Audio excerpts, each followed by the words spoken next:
pitch of the game presented by Domino's, and Curtis Granderson will lead it off. And the first pitch is a strike at the knees from Todd Wellemeyer, who was up and down in his last start against the Florida Marlins. That was a day game against Florida. But you know, the problems he has is with these left-handed batters, batting .238 against Todd, and he's struggled here at home. So he's got to reverse that trend, got to get that good slider in on the hands of the lefties, change up away. And that's pulled foul right past Andy Van Slyke. Pitch aggressively, stay ahead in the count, and change his fortune. 1 ball and 2 strikes on Granderson, who was in the middle of the lineup last night, hitting .256. How about the home runs? 14 for the leadoff man, and he's driven in 37 this year. Here's a 1-2 pitch. Spoiled and hit out of play. We're expecting a very big crowd here tonight, over 40,000, and once again tomorrow. And like we have said time and again, the place to be this summer, the Champions Club, and glad you're with us from the Champions Club here tonight. 1-2 pitch, 2-2. Todd Wellemeyer talked about his lack of velocity with Jim Hayes before the game, and he said right now he feels it might be just kind of a flow thing out there on the mound, mechanical a little bit for him. He was a guy that would throw 95, 96. You'd have no problem with it, and now you're seeing him throw around that 91, 92 mark. Well, remember when he first came to the ball club, he was just really classified as a thrower. He could throw the ball at a high velocity, but he had no command. And Dave Duncan, by design, got him to, you know, throw less speed and sacrifice speed for better command. And it's worked. But I think right now he's out there always thinking about his motion and his mechanics, instead of just letting that muscle memory take over. Do that in the bullpen sessions. Get on the mound and just throw strikes. And a leadoff walk by Granderson. That's how we start the game.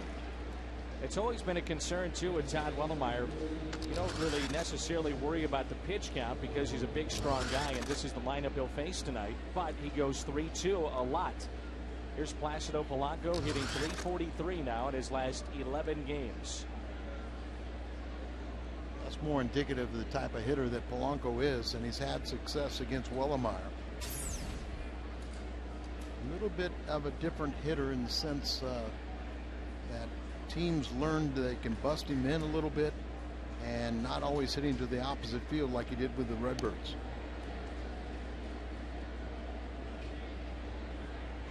Polanco on the year hitting .260, 1 home run and 24 RBIs. Let's see if Detroit, after being blown out last night, if Jim Leyland wants to be aggressive here. You have the perfect hit and run guy with Polanco. You also have a player at first that can steal the bag in Granderson. And that pitch is a strike. Kind of showed bunt right there as he kind of checking where Thurston's playing, laying back behind the third base bag. But I think one of the equations is, does Wellemeyer throw enough strikes to put that hit and run on?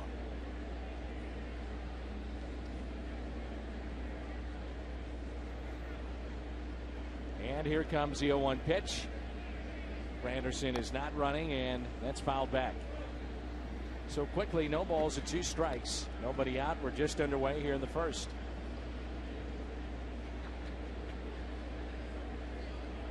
Mentioned his last time out for Wellemeyer was in the heat of Miami, that day game. And so he's probably a little more acclimated to this weather here today, the hottest day of the year for us.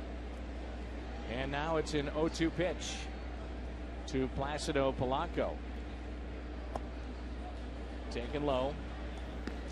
One thing about our vantage point over here, when Yachty catches that baseball, you get a pretty good sense of where it is with the hitter. You can see if it's up or down.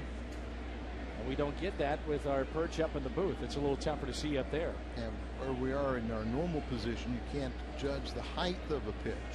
You can tell whether it's over the plate or not. And a 1-2 pitch to Polanco. Reaches for it. It's popped up. Pujols is over, and it's out of play and into the seats. Crowd still arriving here at Busch Stadium.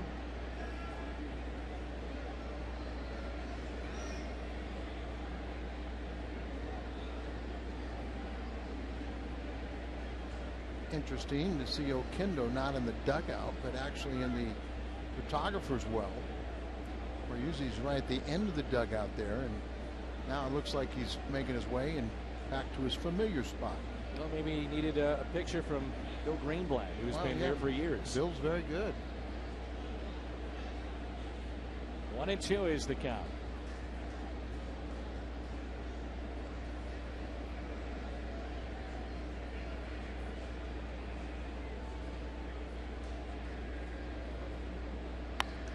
Polanco hits it out to right field, backing up to make the catch. Ryan Ludwig, who's back in the starting lineup this evening. And that's the first out. Defense presented by Auto Tire. Duncan, Rasmus, Ludwig in the outfield. Thurston, Green, Schumacher, and Pujols on the infield. Todd Wellemeyer and Yadier Molina. The battery tonight. And the Cardinals defense brought to you by Auto Tire. We've seen with a number of starts with Todd Wellemeyer this season, Jason LaRue has been his catcher, but it's back to Yadi tonight. Well, you know how Tony hates to have a designated catcher for one pitcher. It just worked out that way, but was very reluctant to say that that was going to be the norm. Here's Miguel Cabrera homered off of P.J. Walters last night. And that home run was his 12th of the season and his 40th RBI. Outstanding player. Began with Florida, won a World Series title with the Marlins in 2003. And Florida felt they could not keep him. He signed a long-term extension with the Detroit Tigers. And here he is.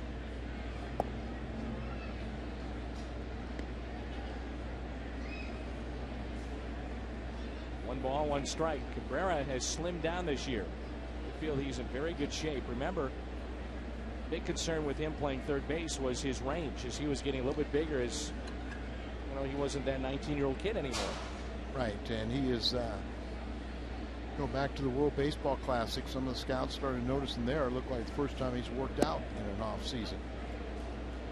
And you're glad to see that, because he is one of the premier players in all of baseball.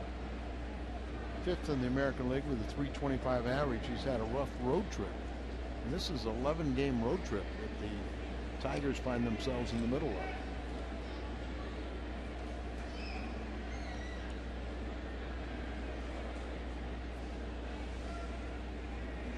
Let's see if they want to do some running here on 2-1. No, and the pitch is taken for a ball. 3 balls and a strike.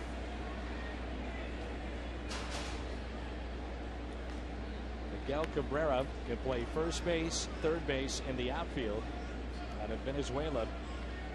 He came along with Dontrell Willis, and Detroit gave up a lot. Andrew Miller, who we saw the other day, Cameron Maybin as well, a couple other minor leaguers.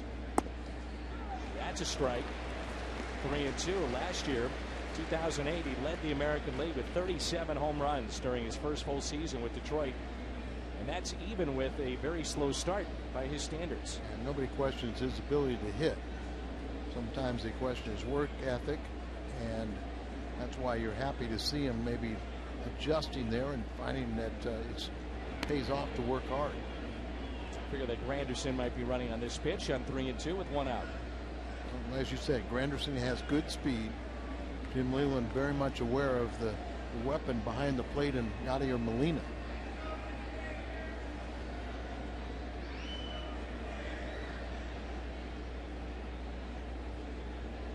And there he goes, and the pitch is fouled back. And the check swing.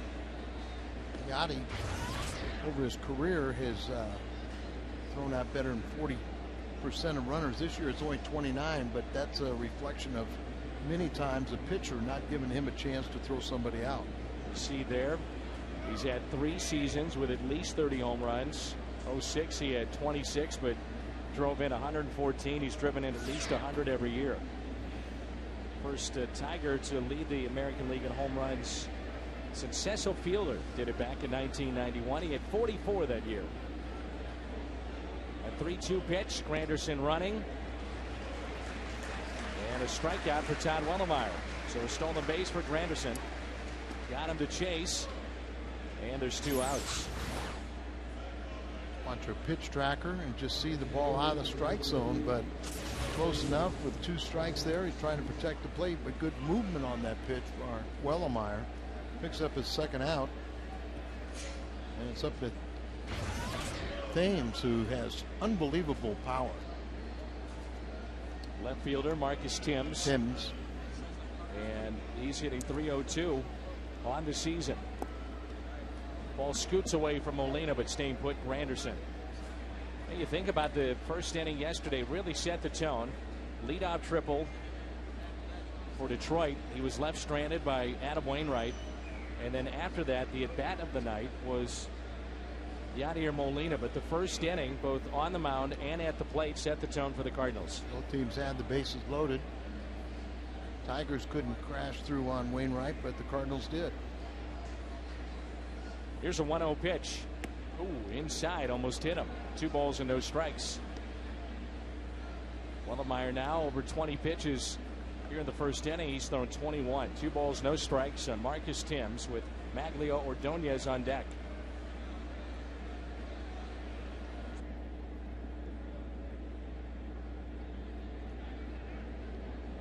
Tony La Russa, by the way, named to the All-Star team. He'll be a coach for Charlie Manuel along with Joe Torre. That's fouled back. 2 balls and a strike. You know, look at Dave Duncan. You just kind of wonder if what he's thinking about Wellemeyer is sometimes Wellemeyer gets distracted out there. At times it looks like instead of throwing through the catcher, he just throws, you know, to the hitter and really doesn't finish off his pitches. The 2-1 pitch. 2-2. There he gave more of a follow through, and he completes the pitch with good action. Slamming the rosin bag down, and just like he's not comfortable. Sometimes he gets distracted. Get out of this inning, regroup. 2 balls, 2 strikes, runner at second base. We showed you that graphic last night. Detroit lately really struggling with runners in scoring position. Pulled foul. He was on that pitch. Pulled it down the third base line. So who will be representing St. Louis, the Midsummer Classic? We know one individual. That's Tony La Russa. Interesting that it took so long to decide. Charlie Manuel, the manager, Tony La Russa, and Joe Torre. Usually courtesy, well, they'll ask the home team side of the All-Star to be a member of the staff, and Charlie Manuel asked him at least a good month or so ago, and he just accepted for that July 14th assignment. Because, you know, you couldn't blame him if he wanted to go home during the break. 3-2.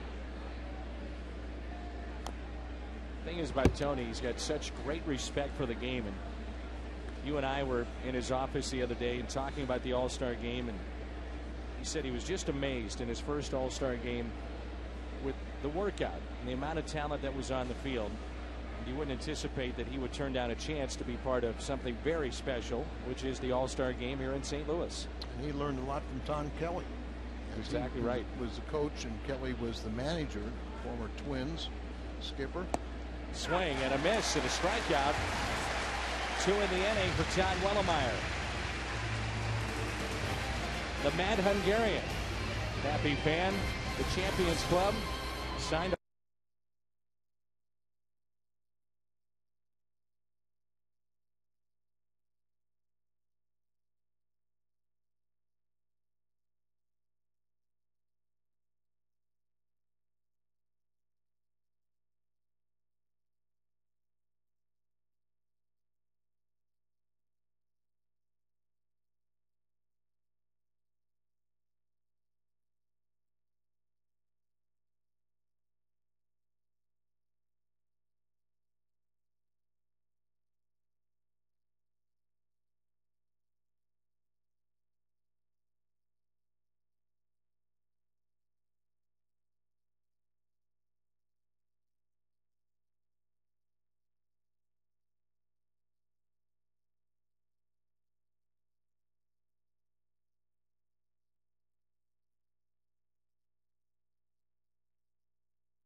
Bottom of the first here at Busch Stadium in St. Louis, inside the Champions Club, and now inside the stadium. Look at this lineup for St. Louis: Schumacher, Rasmus, and Pujols. Duncan last night 3 for 5 with a home run. Ludwig, Molina, Thurston, Wellemeyer, and Tyler Green, who's the shortstop this evening. And the Cardinals will face a hard thrower, Edwin Jackson. Talking with Hal McRae on the field before the game, he said this guy is a good one. I remember Rick Honeycutt told me about him when he originally signed with the Dodgers back in the 2001, and he just really liked him. They sent him off to Tampa Bay, where he's a 14-game winner last year. He's in first year. He's got a 2.24 ERA, and he doesn't walk many. You know, he's just a guy really coming into his own with very good stuff. It's a low strike, 2-1. Hal was saying that, you know, if you go back to last night, Cardinals were selective in the zone against Verlander and swung at good pitches. And he said, you know, their approach was to be aggressive, but yet don't swing at pitches outside the zone. He said that's where he could really beat you. So they put good swings on pitches that were inside the zone. We saw the at-bat by Molina, and they really grinded out some key at-bats. Dan, that's easier said than done.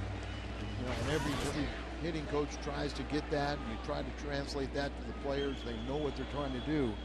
But when you swing at strikes. And there's a ground ball hit to second, handled easily by Polanco for the first out. Take a look at this defense for Detroit behind Edwin Jackson. Tibbs is in left, Curtis Granderson in center, Matt Leo Ordonez in right. Inge, Everett, the former Astro, Polanco and Cabrera along the infield, Jackson and Gerald Laird. The battery, and that's a look at the Tigers defense presented by Auto Tire. 3 of the first 4 batters for the Cardinals are left-handed hitters, and Jackson has held left-handers to a 194 average. Colby Rasmus, some talk now around the ballpark that he could be your Rookie of the Year in the National League. Article written in the Post-Dispatch here locally a couple of days ago. Well, it's still very early in the season, but it's only natural that he should come up in that topic of conversation, as he is leading all National League rookies in home runs and RBIs. And I guess there is something to the fact when the weather gets warmer for certain players, they heat up personally, and that's been the track record professionally for Colby Rasmus. You know, Bob Gibson always used to tell me, everybody would say, oh, Bob Gibson loves hot weather. He said, I hated hot weather, just like every other pitcher, but he was very good in hot weather. And the 1-2 is pulled, and oh, what a play here. Cabrera to the pitcher, Edwin Jackson. And there's 2 outs. Outstanding play there made by a former third baseman. They say defensively he can really move over at first base. Well, you talked about a much better body shape, so he probably has more mobility. And he gets over there, and obviously the pitcher covering takes a hit away from Colby Rasmus, and a nice hand for Albert Pujols. Talked to Albert before the game, and I said, when you hit a ball 450 feet, try to explain to a fan what it feels like. He says, I feel nothing. He said, it's just one of those times when you might hit a base hit, a double, a triple, whatever the case may be. You feel it come off the bat. He said, but with the one like that, the one with which he took the eye out of Big Mac land the other day in Florida, which was the hardest ball we maybe have ever seen hit, he said, you feel nothing coming off the bat. 0-1 pitch. I told you a story about that. I used to like Tim McCarver, but I don't like him anymore, because one time Hank Aaron hit a double down the left field line, and Tim McCarver said it was the hardest ball he ever saw hit. It was off of me, so I don't like it. Well, that's nice, Al. You're welcome. And Pujols chops one towards third. Brandon Inge, low throw, and Pujols retired. The Cardinals go in order with 3 groundouts. Ordonez leads it off when we come back.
St. Louis, and there's no score as we move to the bottom or the top of the second. And let's take a look at our keys to the game, brought to you by Toyota. And this season, you see in the month of June, both these teams at 6-9. Detroit, though, leading their division, even with that ERA of 5.22. So here is Maglio Ordonez, and the first pitch is hit in the air.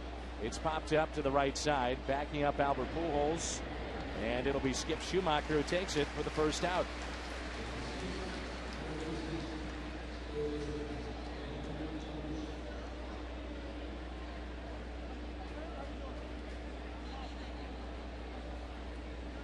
A gorgeous night here in St. Louis. We'll find out a little bit later if it's sold out. I know it was very close. Beautiful crowd here tonight. The start of play.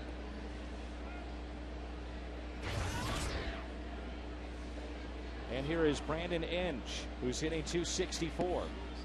And that pitch is taken just a little bit low and outside. One out and nobody on. Inge is hitting .264 with 15 home runs and 42 RBIs.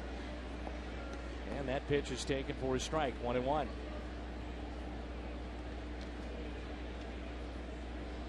Gerald Laird is on deck. The 1-1 pitch.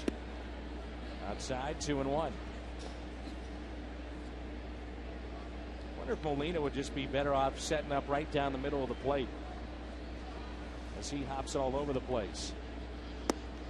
It's swung on and missed. Usually, just give a target and say, here it is. You know, Dan, that's usually what you do with a lot of young kids. But a guy like Wellemeyer or someone that's been around for so long, you used to like to think they have command. It's fought off right to Albert Pujols. And there's 2 away.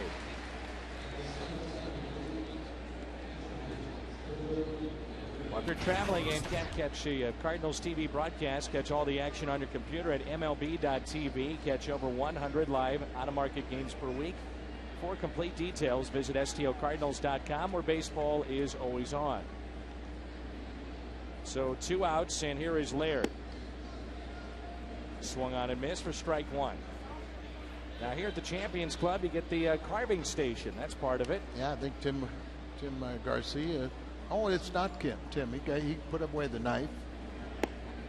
Well, I'm sure he was there. Oh, third time I saw him over there. For people that don't know who Tim Garcia is, he works up in the booth with us, and we say work, but half the time he's over there eating.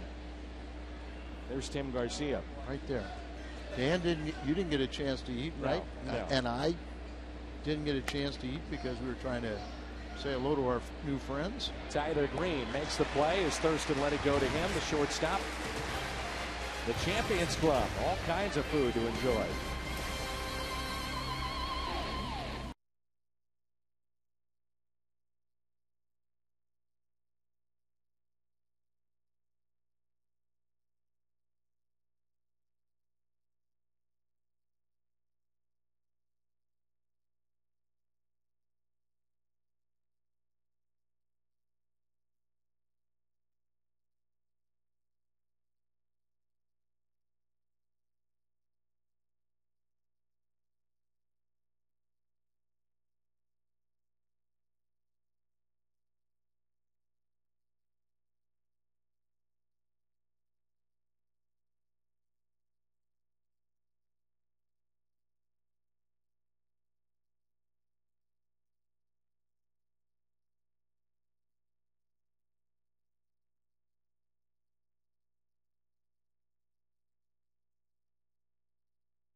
Our Fox Sports Midwest crew from the Champions Club, and here is Chris Duncan. Duncan with a home run last night. He's the left fielder. Here this evening, it'll be Duncan, Ludwig, and Molina. Chris Duncan in that spot that is so important in this lineup, hitting behind Albert Pujols. I did a pretty good job last night, a pair of singles, and then the first time he went back-to-back. First time the Cardinals have had back-to-back home runs this year. Yeah, you had to go back to Pujols and Ludwig. They did it last season. Isn't that strange, though? You'd figure with Albert already at 23 home runs and multiple different players hitting behind him, you'd figured at one point they might go back-to-back. But that has not been the case so far this year. 1 ball and 1 strike. Or somebody in that 2-hole hitting in front of Albert. Good point. Yep. You know that you're going to get pitches to hit hitting in front of Pujols. And here is the 1-1 to Duncan. Up and in. 2 balls and a strike. Hard to believe that Edwin Jackson has bounced around as much as he has with a young power arm. Well, that's what I remember when Honeycutt was very upset when the Dodgers traded him away. You know, because he was the pitching coach for the Dodgers. At that time, he was in the minor league system and told me about him. Then we got a chance to see him in L.A., but they traded him to Tampa Bay, and he became a 14-game winner last season. He's off to a good start, 6 wins this year, and an excellent ERA. 2-2, the breaking ball, and Duncan held up. That's what Hal McRae said with the righties. You're going to see a lot of breaking balls, but pitching in. He's not afraid to pitch in. And as I said, he's dominated against, left-handed pitching. Held them to under a 200 average. And did he go? Yep. Yes, he did. First strikeout for Jackson tonight. So that's 4 up and 4 down, and it brings in Ludwig. I talked to Ludwig before the game, Al, and he feels that he's very, very close. He's hitting .241. He's got 9 home runs, 31 RBIs, but he said, I feel I'm so close in the box that actually my confidence is pretty good right now. And that's kind of amazing the way he's been in and out of the lineup. It's hard to have that confidence or to try and, regain your batting eye and stroke. He was in a good hitting stance before he went on the disabled list. But since that time, he's struggled. Here's the 0-1 pitch. Held up, a check swing. And it's 1 ball, 1 strike, 1 out, and nobody on here in the bottom of the second. I know it's tough for Tony to make a lineup out. He's got 4 very capable outfielders. They could play every day, but it's, to try and find the playing time of those two and who do you sit is a chore. And I, for one, think that Rasmus needs to play every day, what he's doing, and I also think Ludwig does. Here's a 1-2 pitch. Ludwig a swing and a miss. He strikes out 2 in a row and 2 on the night. Cardinals wrap up their 3-game series with the Tigers tomorrow night right here on Fox Sports Midwest. Coverage starts at 6:30 with Toyota Cardinals Live. Cardinals and Tigers tomorrow will be in high definition once again right here on Fox Sports Midwest. And then we'll head to Kansas City, 3 with the Royals and 4 coming up with the Mets at Citi Field. Cardinals lucky again, at least the scheduled starters over the weekend. They will not face Zach Greinke. So 2 series against the Royals and no Zach Greinke. Cardinals have been very lucky in many cases where they've missed the number 1 of their opponent. Yadier Molina, 2 outs and a 1-0 pitch. Maybe they need to see everybody's number 1 after what they did to Verlander last night. It was shocking. As well as, he was pitching. The Cardinals really haven't been hitting all that well. But they came out last night with their best offensive efforts. Deep left field has a chance to leave the park. It's a home run. Home run. Yadier Molina, his 5th of the season. 22nd RBI. First hit of the night over the wall and left. 1-0 St. Louis.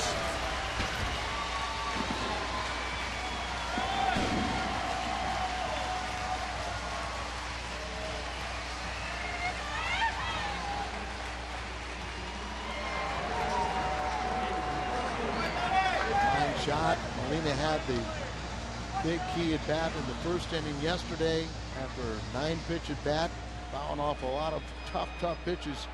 He got a ball off his shoe tops that he dribbled, or he flared in for a 2-run single. Thurston trying to bunt his way on, but bunts it foul. And now Yachty comes out here and gets the Cardinals on the scoreboard with his 5th home run. So each home run tonight worth $16,000, so that's been raised to support prostate cancer research. To make a donation, you can call 800-798-CURE or go online to prostatecancerfoundation.org. So a solo home run for the Cardinal catcher. 5th of the season.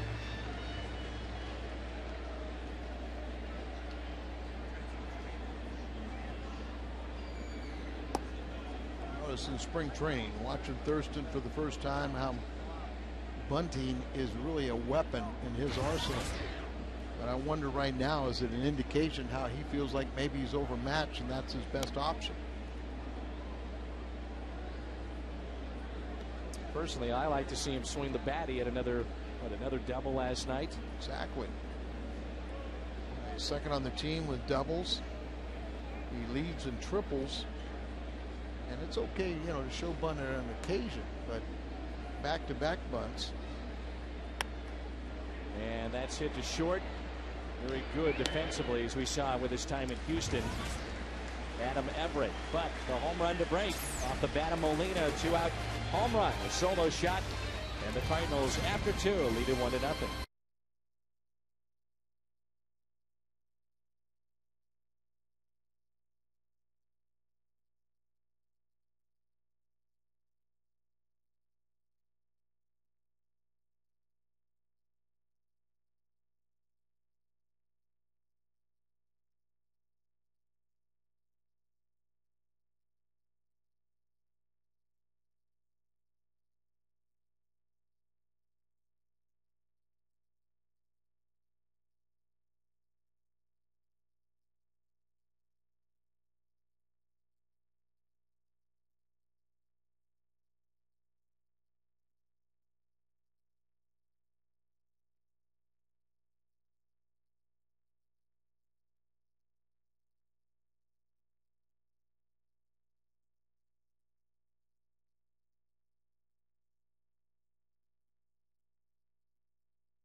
Welcome back inside the Champions Club. The Cardinals lead 1-0. We're in the 3rd inning. Yadier Molina with a home run. This kind lady, Marty, I just paid $5 for me to sign an autograph. It cost me $5. What'd you think of Yadi's home run, Marty? Awesome. Absolutely awesome. You enjoying the food? Yes, it was very good. All right, sweet. Marty's having a good time. I'm having a good time. Dan and Al, how about you? We're having a good time here, Rick. By the way, what's the wristband for? I haven't figured it out yet. I'm just playing along with the team right now. Everett trying to bunt his way on, and he is out at first. Ricky seemed to be in that climate-controlled area, also known as air conditioning, and he can come on out. And Ricky, if you're ready to come on out and join us, come on. You want me, Dan? Come on out. You guys miss me, don't you? Absolutely. Good. It's nice and warm out here, Ricky. I'll be right there. I'm on my way. Ricky kind enough to join our broadcast tonight. Little will he know, as soon as he shows up, we're both leaving. We're out of here. We'll find that air conditioning. Here's Edwin Jackson. So here is the disadvantage, one of them for the American League teams to come to the National League Park, because Ricky just made a happy fan there with his autograph on that jersey. But how much do you have to pay for that one? That's a jersey. It's a little different. You never know where those funds may come from. I want to remove the hair off the jersey before you sign it. I think his professors at Virginia may critique that signature a little bit too. Too scribbly, or it's not like, legible. Yeah. Here's an 0-2 pitch to Jackson. I just wonder where he's tapping into, which fund he's tapping into to pay off those people for those autographs.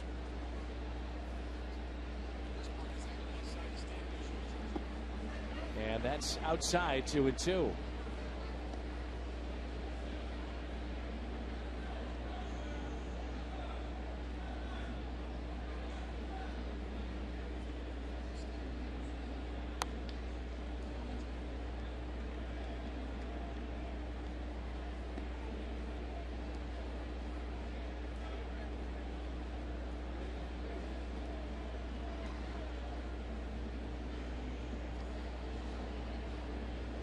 So it's 2 balls and 2 strikes. On the pitcher, Edwin Jackson, and there's the strikeout.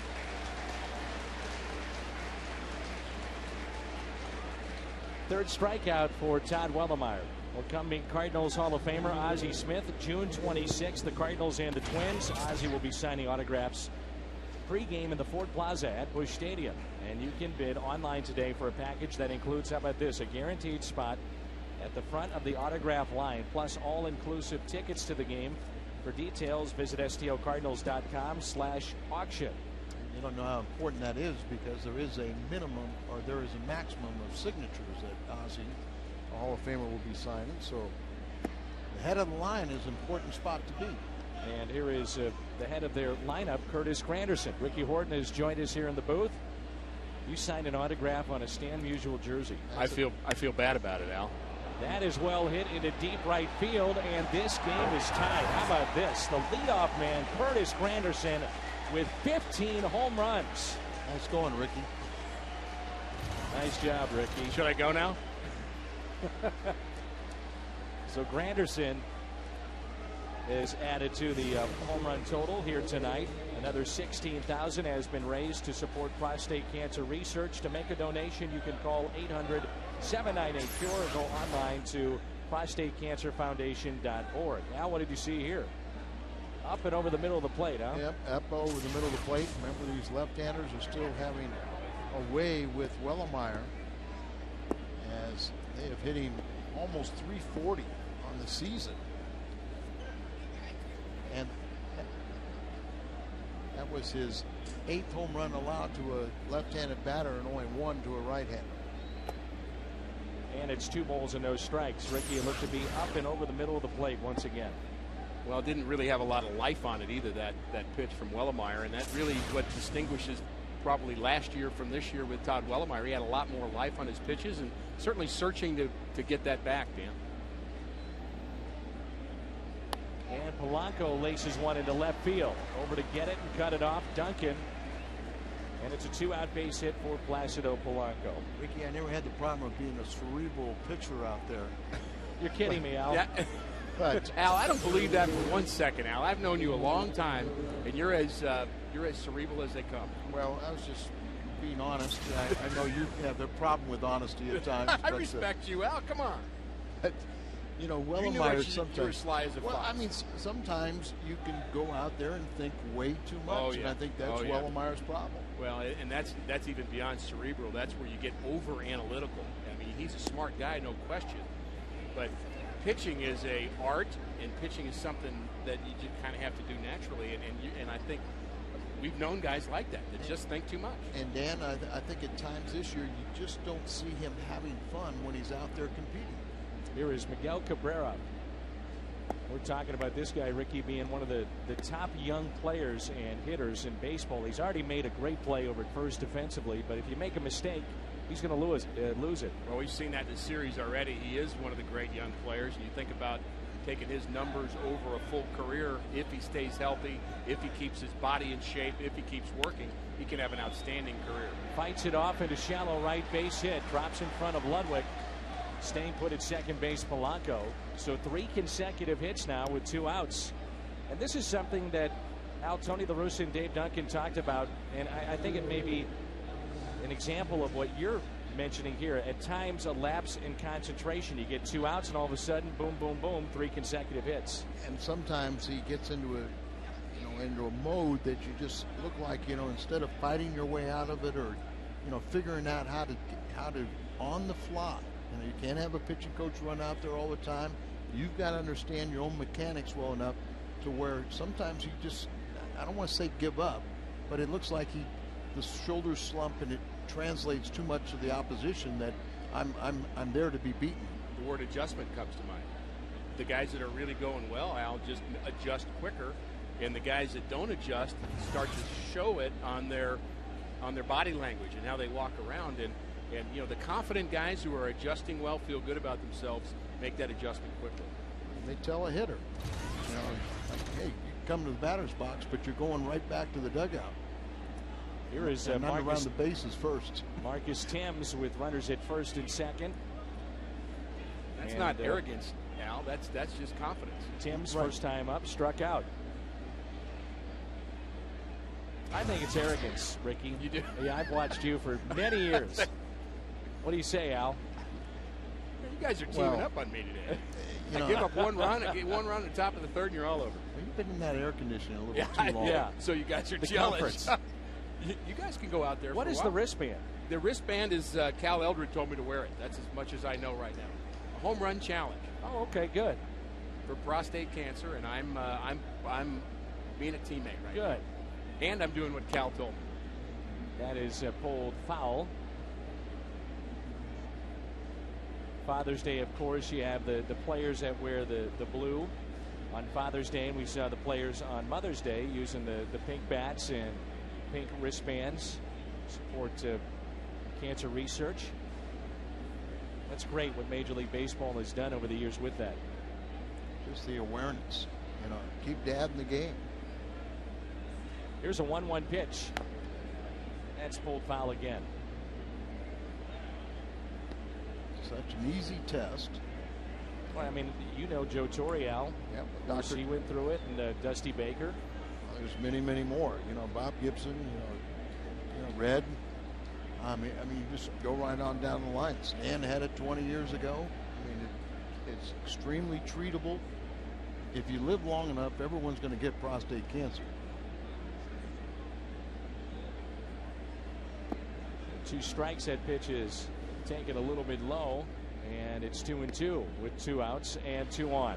The disclaimer: you have to live long enough. I was tracking you, Al. Yeah, we got you, Al.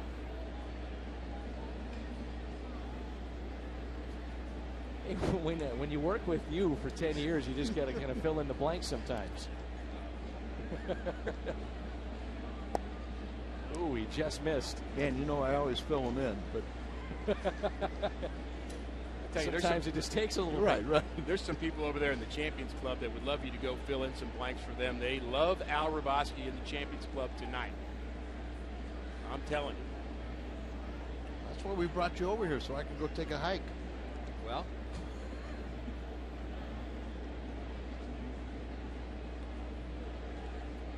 there are folks from all over the state of Missouri. Have some folks over in the Champions Club from Houston, Missouri, who are here. A whole bunch of people. I think they should be cheering right now. And so after he gets the first 2, he got Everett and Jackson 8 and 9 in the order. Now we've seen a home run, 2 singles, and a walk. Change up grip, circle change, and that's a tough pitch to throw strikes with. It's a feel pitch, and if you don't have that feel, and it's a problem pitch, Al, if you make a mistake with it. Oh, yes. Like a breaking ball that you hang, just a very hittable pitch. So it's Ordonez batting champion a couple of years ago. Real dangerous spot here for Wellemeyer. Ordonez sitting well below his normal average. His career mark was 317 coming into play this year. Slicing down the right field line and out of play. This year 272 at the start of play tonight. 2 home runs, 21 RBIs. And that does not seem like Maglio Ordonez, the player that we've seen in the past. And Dan and Ricky, you know, if you just saw that graph, you can understand why Wellemeyer struggles when you saw a 360 average with runners on base. That's where he wanted to drop down about 160. Finish the inning. Ordonez towards second. Green there at second base with the force. They strand the bases loaded, but a solo home run. Curtis Granderson having some fun at the Champions Club here tonight.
DET.com. By Aflac, we've got you under our wing. And by Casino Green, home of the Lucy Slots. We having a blast here. Dan has now decided to go into the Champions Club. Al is having a conversation. And this gentleman said he's celebrating his 47th wedding anniversary. How about that? He didn't bring his wife, though. Oh, you did. Oh, excuse me. You did bring your wife. You did bring your wife. He's not sure. Selective hearing after 37 years of marriage. No, 47. 47. Mine's selective just as sign, well. Just sign the scorecard and go back to play-by-play. I would be thrilled to do that. It's Wellemeyer, Green, and Schumacher for the Cardinals batting here in the bottom of the 3rd inning. We're broadcasting live from the Champions Club. We have a heckler out here. That's Al's long-lost buddy. No, he's celebrating his 47th wedding anniversary. Well, happy anniversary, sir. Have a good time. Good Thank you for coming. Congratulations to your wife as well. All right, back to action here. Tyler Green hits with 1 out. Green batting in the 9th spot for the Cardinals. Has been a pleasant surprise, Al, this year, what he's been able to do with the bat and in the field. Yeah, he really has. I mean, when he's former #1 draft pick out of Georgia Tech, and you know, everybody knew he could play the game defensively. Starting to show some pop of the bat. And there's a base hit to left field for Tyler Green. And the Cardinals have a runner here in the bottom of the 3rd in a 1-1 game. Stop by the Westin and enter to win your chance to catch pop flies and win great prizes. For complete details, visit www.westinpopupchallenge.com or call 314-621-2000. Jackson will be forced to work from the stretch here, something he has not done yet tonight. Skip Schumacher hitting from the left side. He bounced out in the first inning.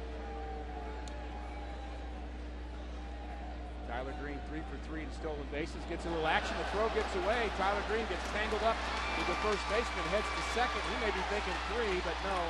Held up there at second as the Tigers come up with the ball quickly. I think Dave McKay is going to try and make an argument that Cabrera kind of holding the legs there a little bit. Kind of right there. And that kept him from, he gets to second, but he otherwise would have gotten over to third.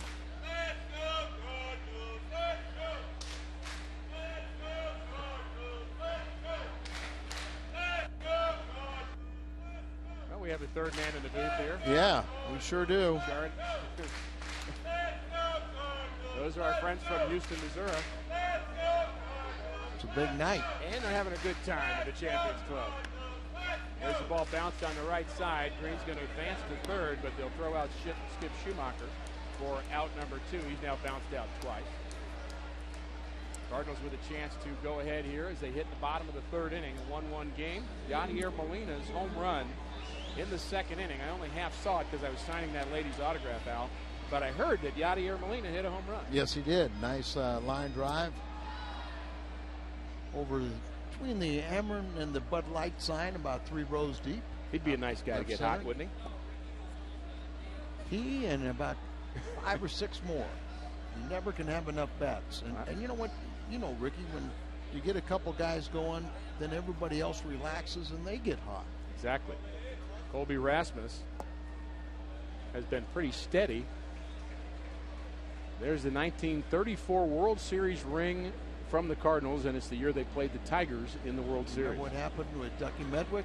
They had to stop the game, take him out. The commissioner told him to get off the field. He made a hard slide into third base earlier in the. I don't know if it was that game or in the series. He kind of got under the skin of the fans that series, and they took him out of the game. They took him. You know, all the vegetables and fruit were thrown out on the field at Medwick. At least it was healthy food. And it was the game was pretty much already decided. The Cardinals were going to win that game.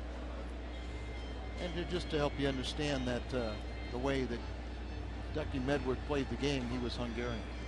That explains it. Press pins from that 1934 World Series contest between these two clubs. You never met Ducky, did you? I never did. Never had the pleasure. When I got into the Cardinal organization, he was the Cardinals minor league hitting coach. Is that right? And I swear, his legs were gone. I mean, he could sit on a milk stool and teach hitting. Ball jams Rasmus. This may drop, and it does in center field. Base hit for Rasmus. A 2-out base hit. RBI to center field. Drives in Tyler Green, and the Cardinals lead 2-1. Well, he didn't get all of that, Al, but he got enough of it. Well, sometimes it's better off. You get all of it, and it's a line drive right to the outfielder. And he got jammed just a little bit. Fights it off and has the base hit and RBI. That's his 25th RBI. Right? And I think even at that age, and he had to be in his late 70s, I think he still could have hit.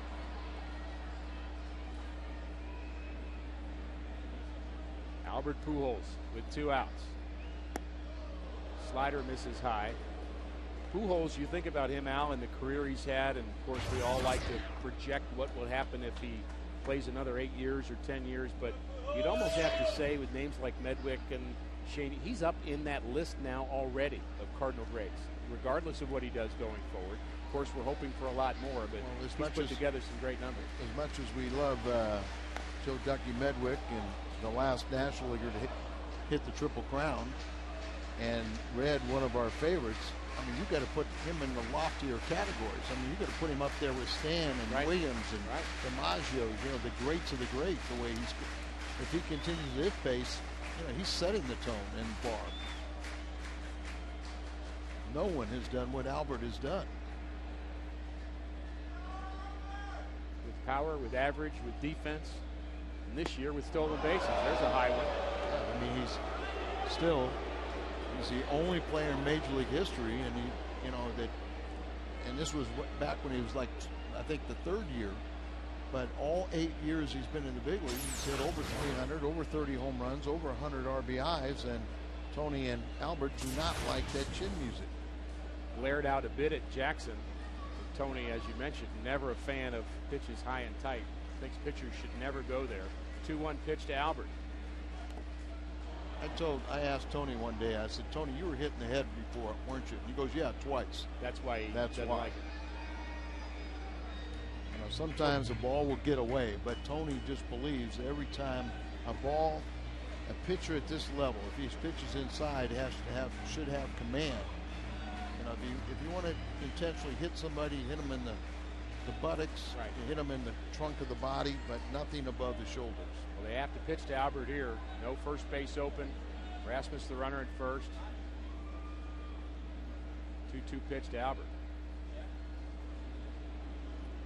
They're setting up inside as they're trying to go up and in, but you fear for some hitters today because it's so rare that pitchers pitch up and in, and a lot of guys don't know the proper way of getting out of the way of the ball up and in. Line drive foul. Watch out. Don't try to catch that ball. Somebody actually reached up a hand for that, Al. I tell you, if he hit it up here in the Champions Club, I'm not catching that ball. You know what we'll do? I'm hiding behind Tim Garcia. No. I'm going to pick up Tim, and I'm just going to stick him in front of you. As a shield. I like that. Because that's finally we'll have something that Timmy could do. This is foul ball territory here at the Champions Club, and it's a great view. Beautiful night for baseball here at Busch Stadium. Looking forward to the All-Star game being here. We'll see this man. Ball popped up out of play behind home plate by Albert. How about Chase Utley has passed him in votes for the most in the National League, most votes. Albert has a commanding lead over Ryan Howard for first base, and Utley leading at second. But right now, Utley leads, is the top vote getter in the National League. That's a crime. Well, you hope that the National League will have a little bit better activity going on in the middle of July than they have in the past and win a game for a change. Watch out. Defensive swing there, a 94-mile-an-hour fastball. Tell you, he's not afraid to pitch in on Albert. I think Albert's getting a little tired of it. Well, but that's part of the art of pitching. And winners pitch inside. A hitter, and there's a tough pitch up and in. At least Albert gets a piece of it. See him kind of hanging over the plate. We always talk about a hitter loving to get his arms extended. That shows you why, as a pitcher, you try to avoid the arms being extended. Lock them up inside. You take the fluidity out of that swing. Fans expecting something big here.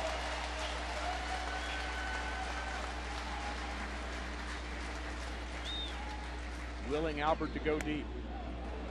Another fastball high. This one gets away from Jackson. Count now full, and Albert Pujols sitting on 23 homers, 58 RBIs. Tony La Russa a little agitated about the pitches up and in on Albert. I disagree with Tony because that's part of pitching. And I mean, you're not trying to headhunt. You're not trying to hurt Albert Pujols. You're trying to show respect for a great hitter and trying to get him out, up and in. And I'm with you on that, Al. And up and in leads to down and away. Off-speed pitch. This is down and in. He missed his location, and Albert reaches with a 2-out walk. Remind you that baseball's biggest stars go head-to-head for one spectacular night in the summer's biggest event, as Fox brings you every thrilling moment of the 2009 MLB All-Star Game. Coverage begins Tuesday, July 14th, live from St. Louis at 7 p.m. only on Fox. Rick Knapp, Detroit's pitching coach, out to talk to the young pitcher. And you talked about the vote leaders, Al, and there's Utley with his 2.2 million fans, and that kind of gives you an indication. Every once in a while we have to think the millions of people that love this game of baseball and think to vote for their favorite players. Ibanez is having a great year. He is leading the votes in the outfield, as he should be. And you see a lot of Philadelphia guys there. Certain cities really stock the ballot box, and you can vote up to 25 times. And that's going to be a fair ball handled by Cabrera, and on to Jackson. Retires Chris Duncan, who swung at the first pitch. 1 run for the Redbirds. They lead 2-1.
It's time to bring you up to speed with the AT&T Rapid Rewind.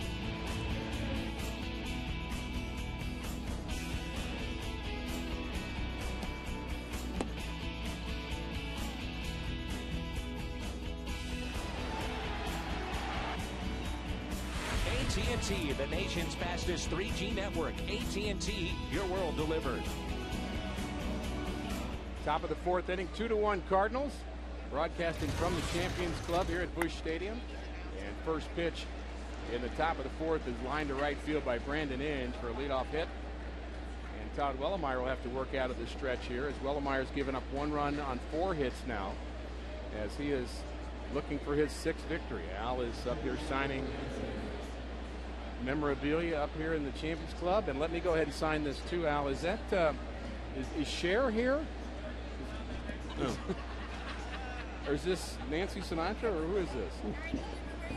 I've never signed a boot before during a telecast, but you know what? First for everything. There you go. Thank you, ma'am. Wellemeyer, first pitch to Gerard Laird,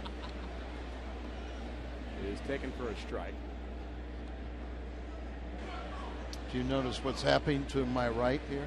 Tim Garcia is signing the red boot. Oh, yes, Ricky signed it.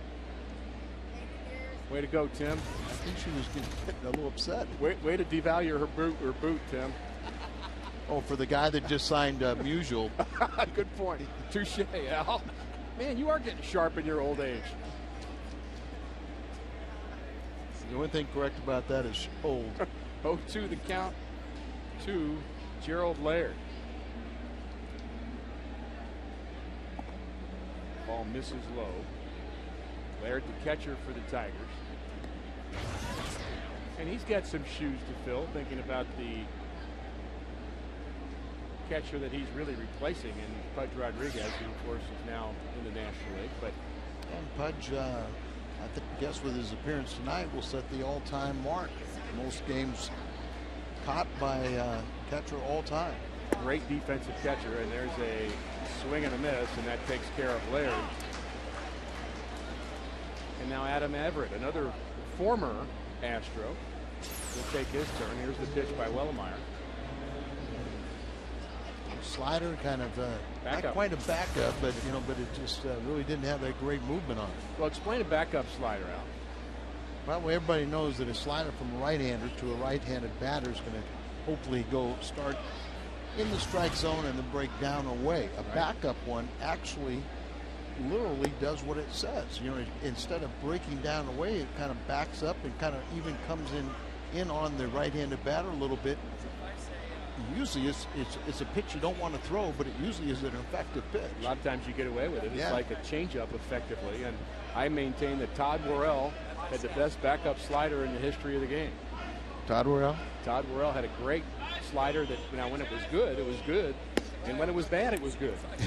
And Todd, by the way, broke his arm this week. I was just going to ask you about that. I heard that he broke his wrist or his hand. He actually broke his arm close to the wrist, and he was working on a church missions project in the city of St. Louis with his family, a family project, and they were doing a home remodeling thing, and they had a minor accident there, and he broke his arm. So I guess he's not Superman at all. There goes the runner, and it catches the ball right on second base to Schumacher, and it's going to be a double play. Very alertly skipped Schumacher, 4 unassisted to Albert Pujols, and that ends the top of the 4th inning as the Tigers pick up a hit, but no runs. They trail St. Louis.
Stadium for Merrimack Caverns Night.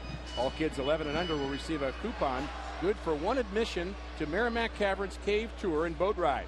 It might be hot outside, but it's always a cool 60 degrees in the cave, which I think is the temperature in the Champions Club. As that young lady's having a good time, a lot of good food, a lot of people having a good time, yelling, screaming, autographs, you name it. As we're enjoying broadcasting here from the Champions Club. You got the screaming part down. I did. Yes, I do.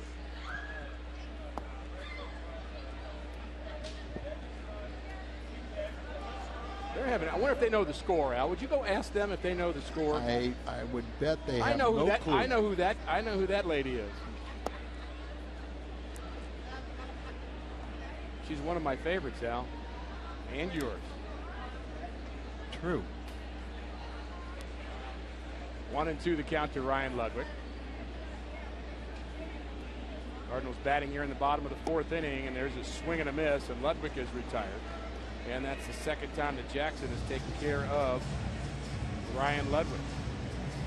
Yadier Molina hit his 5th home run of the season in the 2nd inning for the Cardinals on this toasty evening here at Busch Stadium. This reminds me, it's not quite the August kind of games we're used to, Al, but it's a little toasty today. Ricky, when we were down on the field, and even with the AstroTurf, we were dressed for it. That's a good point. And we were younger. Right. You know, watching in our post-game show, as there's some happy fans. That guy's got the wrong. What's he doing in the Champions Club? How'd he get in? Take that man's wristband away. Well, they were here in '06. Yeah, they were. And they can go look at the Cardinals World Championship trophy in the Champions Club and remind them of where they finished. You're just rubbing it in, aren't you? There it is, Al. Oh, I'm not rubbing it. 68, they could. They've got the bragging rights. We can rub in 1934. Don't remember that series personally, but we know who won that. 2-2 the count to Yadier Molina. There's a list of the Cardinals World Series. With the exception of New York Yankees, the Cardinals have won more pennants and world championships than any other team in baseball. Molina battling. How about the way Molina battled last night? 9-pitch at bat. As we look at a official program of that 1934 World Series.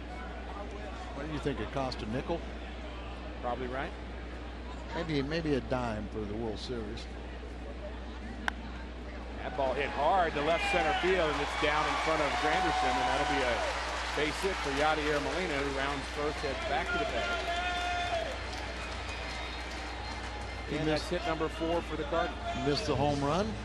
There's a replay of it, just about another 100 feet further and 30 feet higher. Very little movement with the lower half. Right. Remember, a couple years ago, he just constantly was changing stance and moving all around. You could see the presence of Albert Pujols and Albert working with his buddy, where everything is so much more quiet. And I still will predict that he's going to be a 15 to 20 home run man when it's all said and done. I agree. Our Hot Shots Exmo cam giving us a great shot of the swing of Yadier Molina. Joe Thurston hitting from the left side. And our Firestone leaderboard.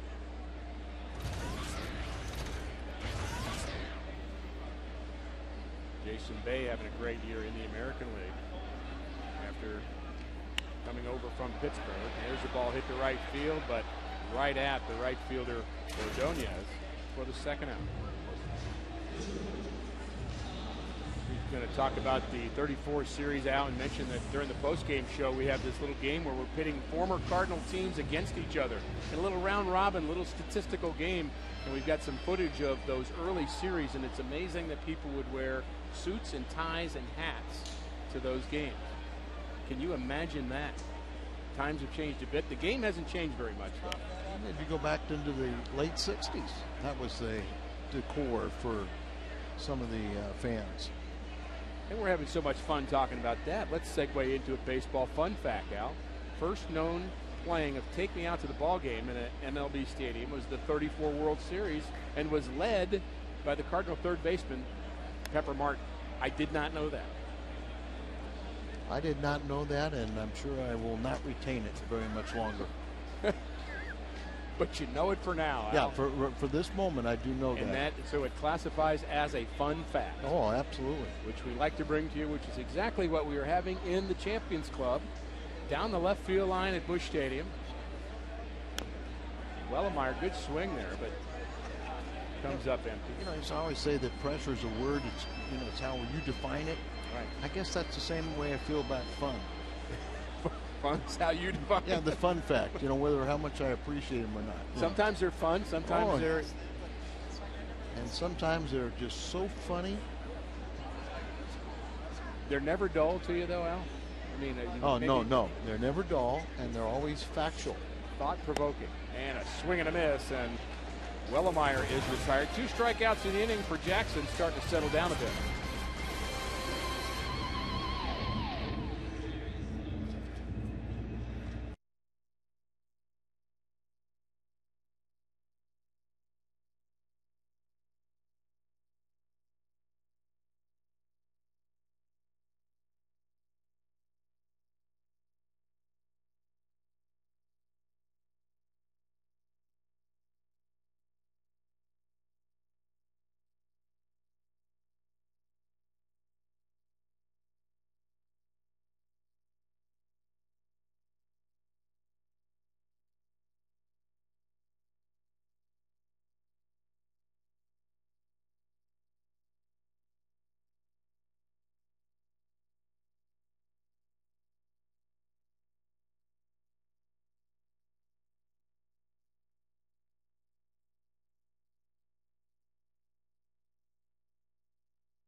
with 4 hits.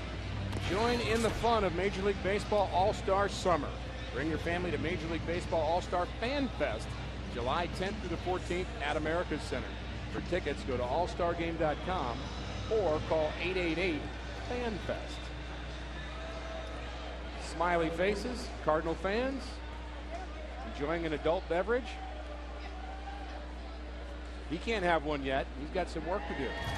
Todd Wellemeyer begins his 5th inning of work, giving up just 4 hits, and I would say Al Raboski, Todd Wellemeyer has been a bit better than we've seen him of late.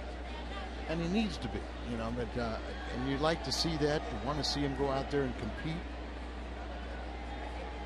Well, he just had the one problem, and that was in the 3rd inning, and that all came with 2 outs.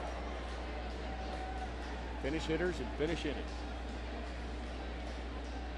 Starts off the 5th inning well with a strike. Now a loop to right that's handled by Ryan Ludwig, and that'll retire Edwin Jackson. Joni and Tony are here in the Champions Club. Had a couple of conversations with them. Wonderful Cardinal fans. And he told me if I got a chance to say it, he thinks Skip Schumacher should choke up. That's what he told me to say. He's a hitting coach. Tony's a hitting coach up here in the Champions Club. On a serious note, sometimes when you do have the opportunity to sit in the stands with the fans, yeah, it's a different perspective for all the advice they have for all the players. It's a little easier up here, Al. And how many times do you get blamed for something? Yeah. You and Dan were blaming me because we got a run when I came and joined you. Well, we gave up a run. It's because it was Granderson was the first hitter, and he hit a home run. Like you talk about it, this one will stay in the park. No, it won't. Curtis Granderson with his 2nd home run. Nice going, Rick. Here tonight, and the score is 2-2. And this is not exactly good news, but I guess the silver lining is that with that home run hit by Curtis Granderson, another $16,000 has been raised to support prostate cancer research. To make a donation, you can call 800-798-CURE or go online to www.prostatecancerfoundation.org. As he showed some power the other way, Al. I did not think that ball was getting out of here. I didn't either, and I was watching, Kobe Rasmus. And I think Kobe was shocked as he pulled up, and from our vantage point, we can't really see the height of the ball going out there. But the way he pulled up, I thought maybe he felt he was going to play the carom. As Kobe went back on the ball, and then pulled up looking for the carom. Former Cardinal Placido Polanco singled in the 3rd. And flew out in his first trip. Blanco at 262. He's had some good years with the Tigers, had some good years with the Phillies, had some good years with the Cardinals. Really hated to see him go out. There's a breaking ball hit into center field, no, to right field from our vantage point. A little different over here, Al, but it sure is. But you're right about Polanco. I mean, Polanco just really learned to play this game through the Cardinal farm system, and just as a credit, wherever he's been that consummate professional and a great team player. And good with the glove. One of those utility type guys with the Cardinals. He would play 3rd base, play shortstop, play 2nd base. Ball hard hit. Nice play by Green, who comes up with it and throws out Miguel Cabrera. A home run this inning, and by Curtis Granderson, has tied this game at 2. Nice play by Tyler Green. Go to the bottom of the 5th.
Here's one of our favorites, Lou Brock.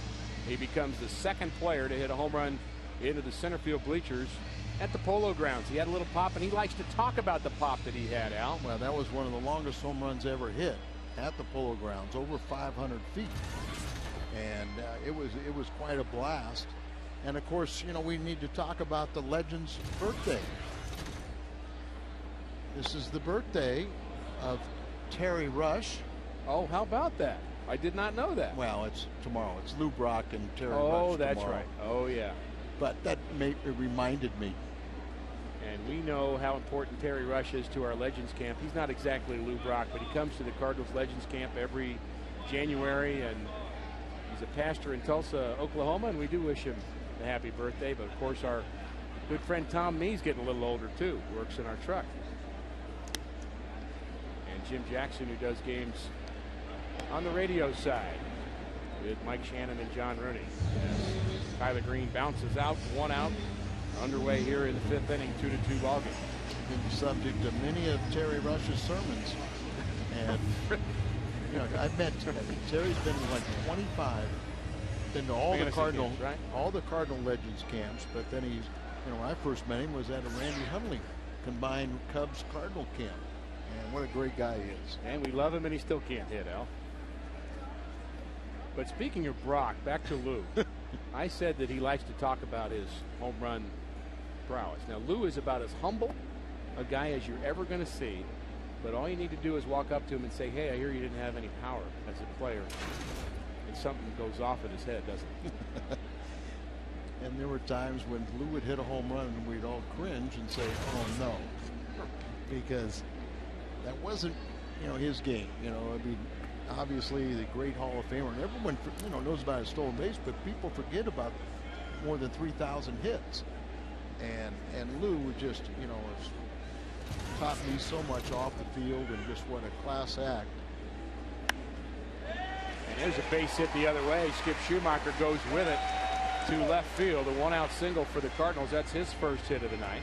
But you know how sometimes a guy that's supposed to hit down on the ball and get base hits and then steal bags, they hit a home run and then they start getting home run happy and they make a bunch of outs. And you and Dan were talking about exactly this with our hitter Colby Rasmus as we look at the location of that fastball that Schumacher took the other way. You were mentioning that you have concerns with Rasmus when he goes deep, and of course right. you appreciate it, but you don't want him to think he's a home run hitter. Right, and that was the whole thing about spring training. Tony had to set him aside and said, look, don't try and compete with Duncan and Ludwig and Ankiel for home runs. There's a fly ball to deep right field, back to the track, off the top of the wall. Schumacher rounds third. Oquendo sending him home. They have trouble with it in right field. Rasmus rounds third and puts on the brakes. I thought for a minute he may go all the way. A triple for Colby Rasmus drives in Skip Schumacher, and the Cardinals lead 3-2. It's right on cue. Don't think you're a home run hitter. Think you're a triple hitter. Just think you're a triples hitter. Drive in that runner. But the thing is Colby's still such a young pup. You know, with age, he will get more and more power. But be the line drive hitter, and he misses a home run by, 6 inches at the most. As right towards the top of the wall, he's got such great speed, even when he's not running hard, thinking he had a home run, he can still get on over to third base. And this is what you get when you hit a triple. They intentionally pass Albert. Fans don't like it here at Busch Stadium. They want to see Albert hit, but I think Jim Leyland showing why he's one of the smartest guys in the game of baseball. Jim Leyland is one of Tony's favorite guys, Al. But I really appreciate the baseball knowledge of that man. I heard him give a talk to Cardinal minor leaguers when he was a special assignment scout for Tony La Russa before taking the Tigers job. And he was over with a bunch of Cardinal minor leaguers. He gave a 10-minute talk about what it means to be a big leaguer that I wish I had a tape of. It was outstanding. And here's a guy that never got there as a player, never got to the big leagues, but what a great manager at this level.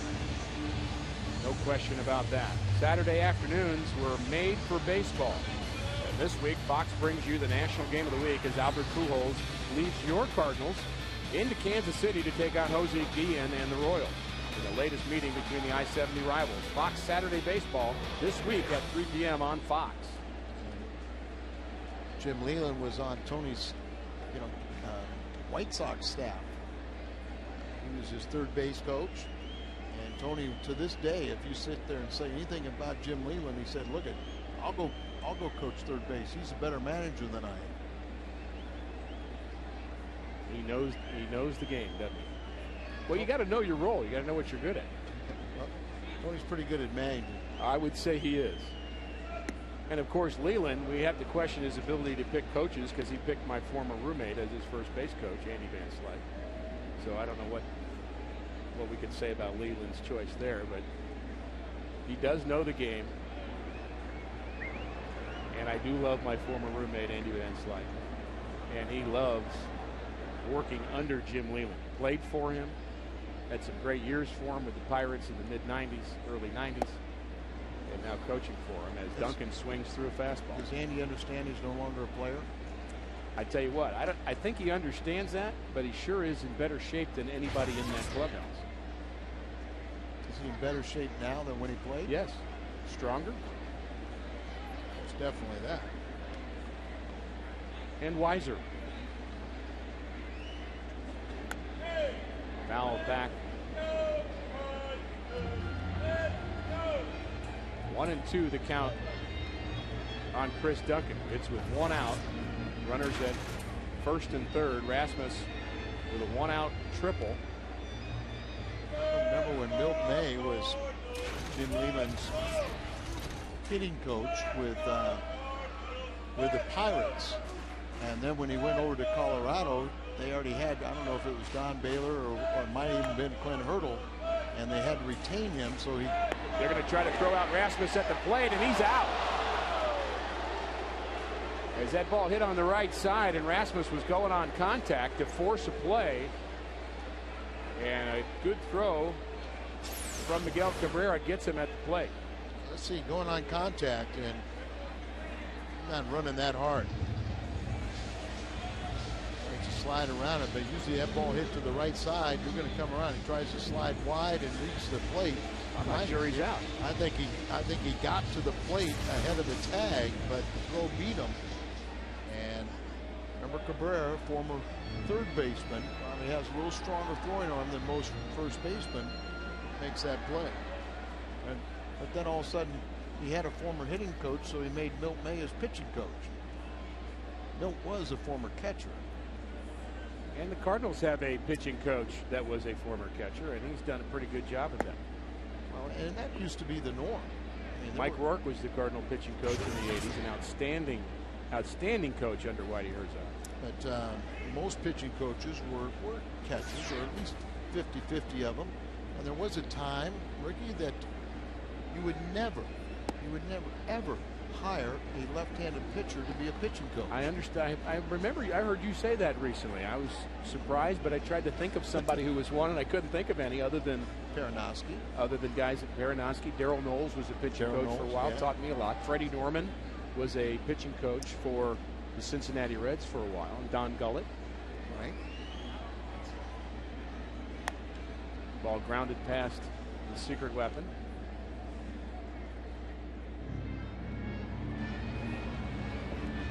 Two and one the count on Ryan Ludwig.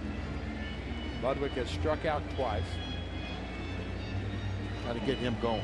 No question about it. Sitting on 9 homers, 31 RBIs. How about 10?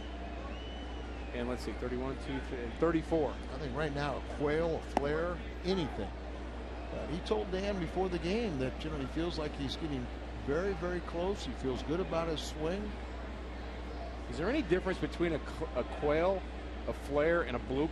Or are they synonyms, Al? They're Texas Lakers. They're all synonyms. Okay. And they all are hated by a pitcher. Oh, you better believe it. We'll take one here. 2-2 pitch to Ludwig. Hit inside. 3-2, and we're got a search party out for Dan McLaughlin. We don't want anybody to be concerned about him. We think he's just having fun here at the Champions Club. Well, I think he's in his mother's presence.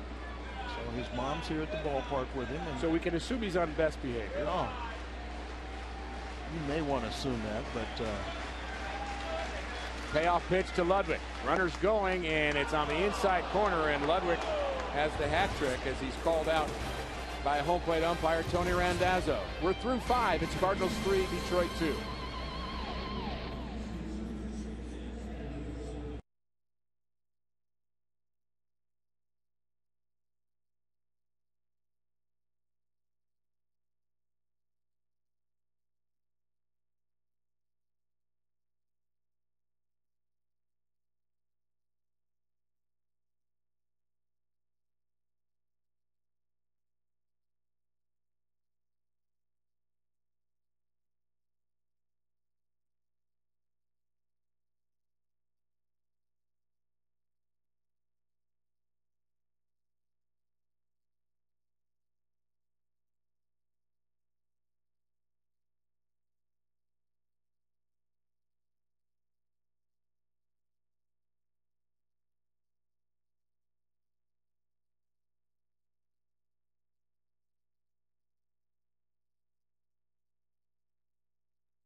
And the Tigers will wrap up this series tomorrow night here on Fox Sports Midwest. We'll come your way at 6:30, and after that we head out on the road to Kansas City, and then we'll be in New York. The Champions Club. And now we give Al a little break from Ricky Horton, and I'll step in and take the abuse. Now Al is going to meander. Yes, he is. What abuse? I was all set to stay back there. You were doing such a great job. Well, thank you. I'm glad we were impressing you a little bit. And I gave you my scorecard. I did. Can you read it? No. You're going to have to help me out. I will. Todd Wellemeyer is pitching for the Cardinals. Thank you. I got that. All right. Let's see. Cardinals lead it 3-2. There you go. We're just glad you're back, Dan. I'm just happy that you found your way back here after enjoying the Champions Club and all of the fun of being in there with the Cardinals fans. It was great. I'm sure you were telling many a story. Not really.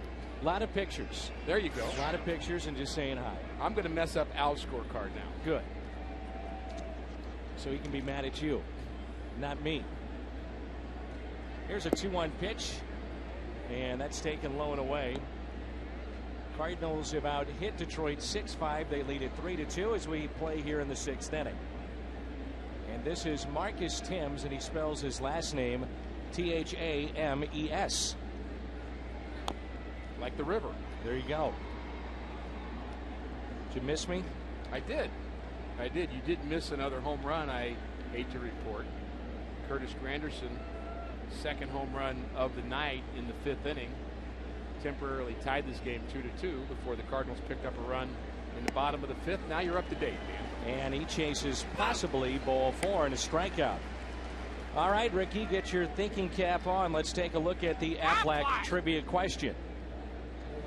Which Cardinal had the most hits back in the 1968 World Series? 68 World Series. I'm going to guess Lou Brock. 13 hits and 28 at-bats. I'm not sure I've gotten one of those trivia questions right in a while, so I'm kind of happy about that. There you go. It's a good guess, though, Lou Brock. It's always a good guess with Cardinal trivia. It's either Gibson, Brock, Albert, Ozzie, or Pagnozzi. Or Geronimo Pena. Who could forget Geronimo Pena? 1-1 pitch. Taken low and away by Ordonez. You always see Yachty. He's got such a keen eye on his pitchers and takes it personally when they don't pitch well. But you'll see him point to the front shoulder if he sees it flying open. You know, Dave Duncan has to appreciate that. The 2-1 pitch. He appreciates it and he teaches it, Dan. I think if a catcher is not being empathetic at all towards what's going on the mound, he's not really helping out his pitcher. You've got to understand that this is every time there's a base hit, you gave it up as a catcher. If you don't get to that point, you're never going to be able to help your pitcher as much as he needs you to. That's a fair ball and a base hit. It bounced, it looked like, off the plate, and all kinds of spin on it. It was like you would deaden the ball. Yeah, you know, and you'd spin it on the green. That little 52, that little lob wedge right there. It's a great promotion. The Cardinals will do 2 of these. Cardinals Care jerseys off our backstage. Saturday, June 27th. All fans who make a $1 donation to Cardinals Care receive a scratch-off ticket, and every ticket is a winner. The grand prize is a game-worn jersey signed for you on the field by a current Cardinals player. We'll have to ask about that backspin. Mike Tucker from Belle Reve Country Club is here at the Champions Club tonight, so we'll have to ask him about that little spinning ball in front of Wellemeyer, which unfortunately is going to end his evening. So 91 pitches tonight. That'll be it for Todd. And Mott is coming in. Our Chevy called to the bullpen. Jason Mott, the hard.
So many ways to charities, and we want to present 3 of them to you. Julianne Nahar, Sarah Ponzu, and Melissa Landwehr are local finalists in People Magazine's All-Stars Among Us.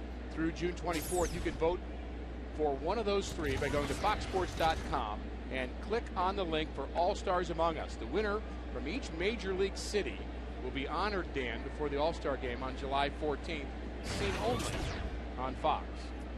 So here is Jason Mott. Those 3, by the way, will be in attendance tomorrow, we understand.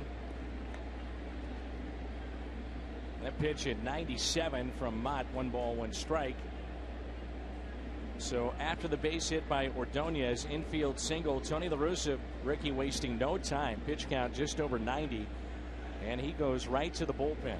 Little surprise there? No, what I like about this, I'm not, because I think Todd Wellemeyer needs something positive to build on for his psyche, and I think right now you're looking at a situation where he cannot be the losing pitcher in this game, giving up a couple of runs. If Mott can close it out, he's had not a great start, but a good start to build on. Blew it right by him. 98 on that pitch from Mott. That's what he can do. He can come in and just blow it right by you. And back to the All-Stars and people that have done special things in the community. Well, Julianne making care packages for U.S. soldiers. Of course, we know how important that is. And Sarah Ponzu speaking out against drunk driving, and Melissa Landwehr creating a prom. It was really her idea to create a prom for special needs teens. And so they all do great work in their areas where their heart is, where their passion is. And we know that our community is filled with people like that.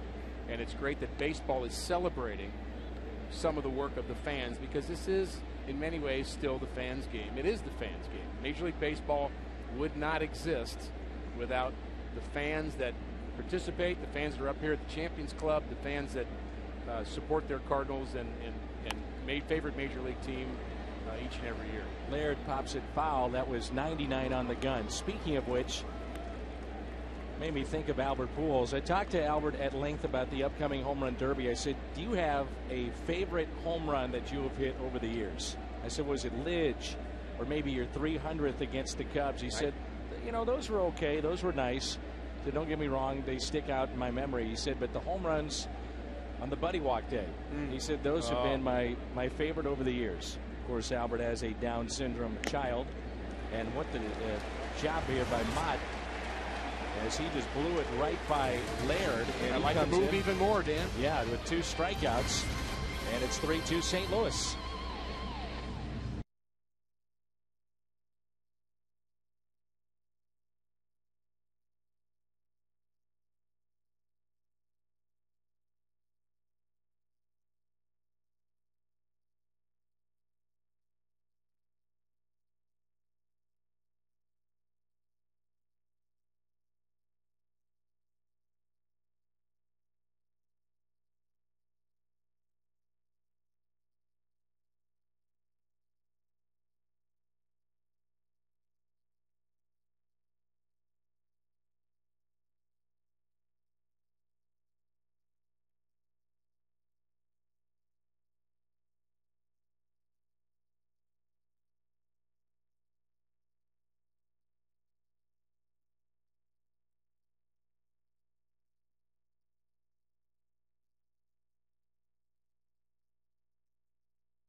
Jason Mott finishes off the Tigers in the 6th inning with a high, hard one, blowing away the hitter. And as he comes off the mound, Mott wants to make sure that he pays homage to the first base line and then the other side of the running lane, Dan. And I'm not sure I've ever seen him do that. He just kind of stops and maybe genuflects a little bit there and just kind of moves on. Well, you also saw him talking into his glove and his hat at various points in time. Yeah, he comes out of the bullpen. He will talk to his hat. Now, you may be wondering, what is he saying? Well, what is he saying? I've asked him, I said, what are you saying? He said, I'm not really sure what I'm saying. He said, but you know what he's doing? I know people like that. He said he's smelling his cap. He said, I've always liked to smell my cap. I said, you realize that's kind of gross, especially in the hot summer months. He said, yes, I do, but I always wanted to smell my cap. So when you're watching Jason Mott coming out of the bullpen, he takes the cap off, puts it to his face. He's talking and smelling. Well, we've talked about this team being a little unpredictable and quirky, but now we've got a shortstop that licks his uniform and a reliever that smells his hat. Oh, they throw that one into the seats. Ill-advised there by Brandon Inge as it was off the pitcher, and Inge let it fly. I'll say. Now he's smiling about it because he can't believe he threw one that bad. Off balance, does a little pirouette, and he watches the result of that throw, which is basically a souvenir. Now, you come to the ballpark in those seats, you have to be heads up because you're thinking that's a line drive off a right-handed bat. Instead, it's a line drive from Brandon Inge. You used to be careful with those seats if you were at an LA Dodger game and Steve Sachs was playing second base.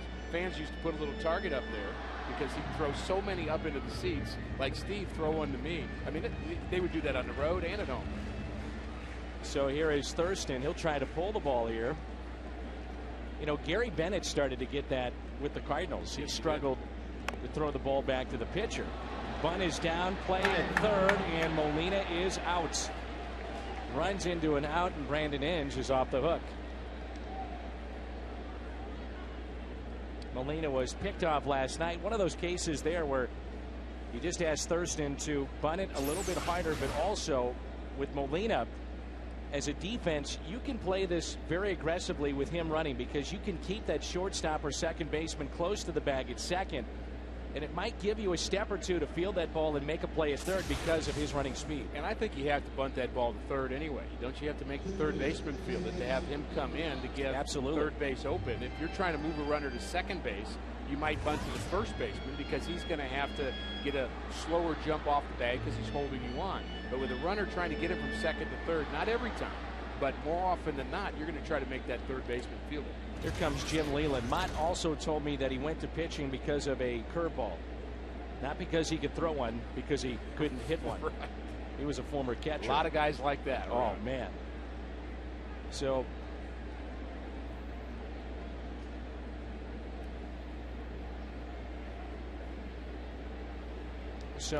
one out and a runner at first.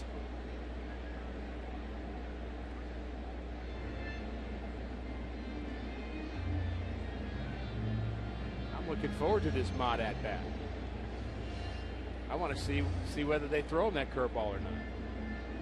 I'm sure the conversation was somewhat what you said, that remember this guy used to be a catcher, and maybe they said Dan McLaughlin said he couldn't hit the curveball. So, well, no, Jason Mott said that to me. Oh, and right. I'm just repeating. Well, I mean, you're the messenger, of course. Right. Now, Mott was a catcher in college. He went to Iona. And he was telling me he's always had a terrific arm. And even when the draft was coming around, the scouts were looking at him because he was good defensively, had a plus arm. And scouts would say to Jason and his coach, you know, we'd like to see this guy on the mound. And he made it clear. He said, look, I'm going to the minor leagues as a catcher. And I want to be able to try that position. And then he knew it was over once he started seeing professional curveballs. I think it's because he had to smell his hat from catching, which I think would be a worse thing than smelling it as a reliever, and that's why he gave it up. Imagine if Steve Klein had that habit. He had a few of his own, frankly, that don't need to be repeated. That don't need to be repeated. That's right. He was always fun. Oh, love Steve Klein. Here's the 0-1. Runner goes, and it's lined foul. A little late with that swing. Now, if Mott gets a base hit, you were a reliever. What happens the next day when he goes out to stretch with his teammates or even after the game? Well, now what he will do and what I would do would be different things. I mean, if you got, he's a real humble guy, and he's not a guy that. And you're not? No. No. You'd let everybody know Dan, about it. You've known me a long time, Dan. You know better than that. I mean, not in that setting, not in a bullpen setting. There's very little humility, but I think Jason Mott's that kind of guy. You talk about how big a hit was that you got and how right on it you were and how you hit 950 in high school, and that's part of what the relievers talk about. Every piece tells a story at Cardinals Authentics, the only place to find game used, limited editions, and autographed memorabilia and collectibles. Visit CardinalsAuthentics.com anytime to find your story. One of the other things you find out in the bullpen is that everybody out there played quarterback in high school, was all state. Best athlete. They never talk about having a 4.0. That wouldn't happen very often. But they would talk about being the star basket, the point guard, and they shot 80% from the free throw. I mean, all they would do is talk about how great a high school athlete they were. Now, I sold hot dogs for the Honor Society at the football games in high school. And come on. And that's a true story. Come I on. thought you would. Yeah, it's true. I did. I did not play football so in high humble. school. No, I was just not a football player. Come on. I'm not kidding you. I'm not kidding you. 0-2 here on Tyler Green. But I can't shoot. I've heard about your basketball game. It's very solid. Okay. Some more folks enjoying the Champions Club. A lot of space in there, Dan. A lot of space to spread out, have fun, socialize, watch the game. Nice and cool in there. You want to go take my job again? I'm ready to head back in. Are you ready? It's getting a little hot out here. Throw down to second and out. They got him. So they get Thurston. We head to the 7th. 1-run game.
Away the flies, and that was swatted out of the ballpark, and Granderson has done it twice. Colby nearly with a home run, and we have ourselves a 3-2 game. The Cardinals and Tigers here in game 2 of this 3-game series. Folks from the Westin are here tonight. They had their promotional night, and there they are. And here's Mott as he struck out the final 2 that he saw. I noticed that with the pop-up challenge. There were some sky-high pop-ups that those folks were trying to catch. And the good folks at the Westin right across from Busch Stadium put that night on. And this will be it, as Tony La Russa looks like he'll go to his bullpen, allowing time to get his reliever warm. So Mott hits, goes out to pitch. And here comes Denny's Reyes, but the call has not been officially made. Denny's thinks it has. And now it has, officially. You can open the door now. It's a trick door out there. We've seen that more times than you can believe this season.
1982 in that World Series, won over the Brewers.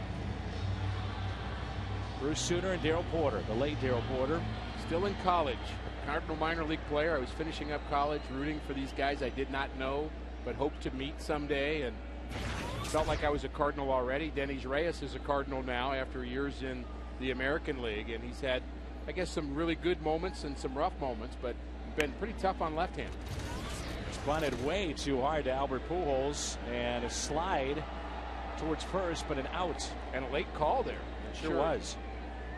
Albert had to work hard there, didn't he? But in the time I was speaking with Pujols before the game, Ricky, I'm telling you what, he is beaming about the opportunity to have the All-Star game here in St. Louis, and I know fans are curious about that. He was more excited to talk about that, and to do it here in St. Louis. He said, you know, obviously I'm going to have so many family and friends coming in from Kansas City. He said, can you help me out with tickets? Jokingly. Yes. I'm sure Albert can get some tickets. That's not going to be a problem. And he also talked about he wants to see Molina in the All-Star game. And he said that he has told Yadier that there's nothing like it. Midway through a season, and you're voted in or brought onto a team, and you have a chance to represent your team and your league in the All-Star game, and to do it in your home city is just a remarkable feeling. So, you know, Albert will be there. Big question right now, will Yadier Molina? Well, Cardinal fans certainly hoping for the same thing, that he'll get that opportunity. And when you think about the All-Star game, Dan, and it wasn't that long ago that there were some players in baseball that would get elected to go to the All-Star game and say, I'm not sure I really want to go. And it almost became, I just don't get that. I don't get that either. I wonder what that transformation has been all about. Perhaps it's the leadership of Bud Selig making the game matter to the degree that he has. But even if it didn't, it still doesn't. As you mentioned earlier, it's a fans game, right. And if the fans voted you on, or if you have had a great first half and you know you're part of that team, if you don't want to be there, who cares? But you owe it to the fans to show up. Guys were coming up with phony injuries and kind of, well, I need the rest. And, of course, the great statement, I think Templeton made it. I may be wrong about that. If I ain't starting, I ain't departing. Right. That, you know, kind of became the symbol of players who had that feeling. And they would say that they wanted days off. And, you know, and I understand how tired you get sometimes. But deep left field is the fans' game.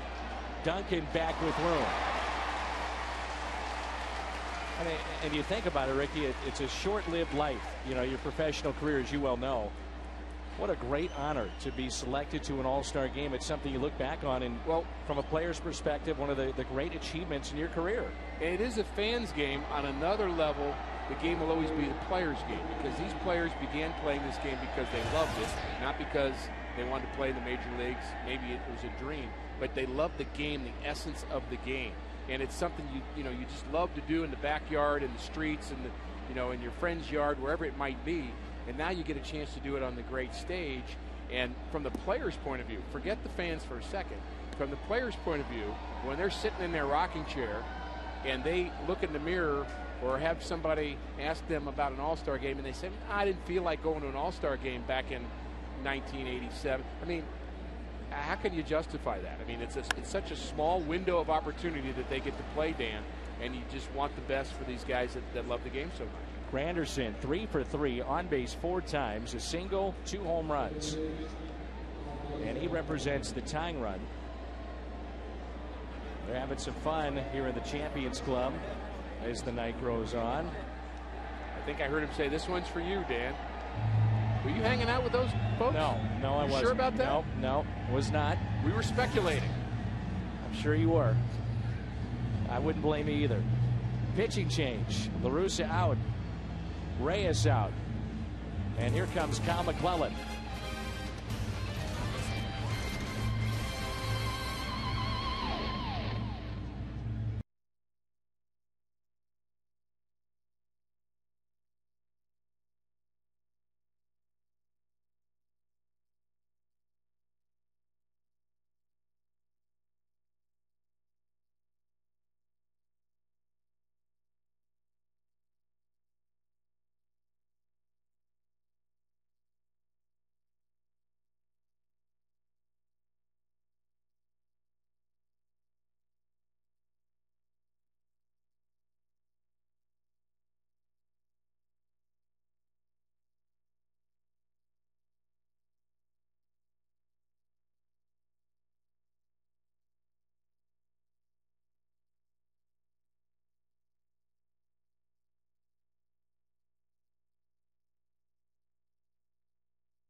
Louis Cardinals this season has a record of 2-2, ERA of 3.30, and opponents still hitting under 200 against him.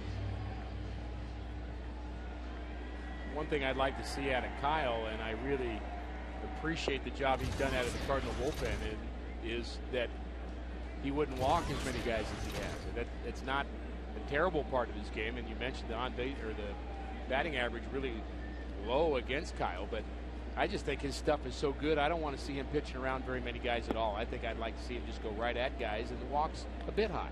Take a look at his motion, Ricky, and analyze it, as he's one of those guys that kind of really drops it down long and then tries to get over the top with it. It's almost like he's got a few parts to his delivery, a little almost like a herky-jerky in a sense, and he almost seems stiff to me. Now it works for him, and he's got the ability to create good sink on the ball. He's got a good cutter. He's got a good breaking ball. He's really got everything that you need to be a reliever in the big leagues, and so his mechanics just seem to work for him. But they're not what you might. I wouldn't call them smooth.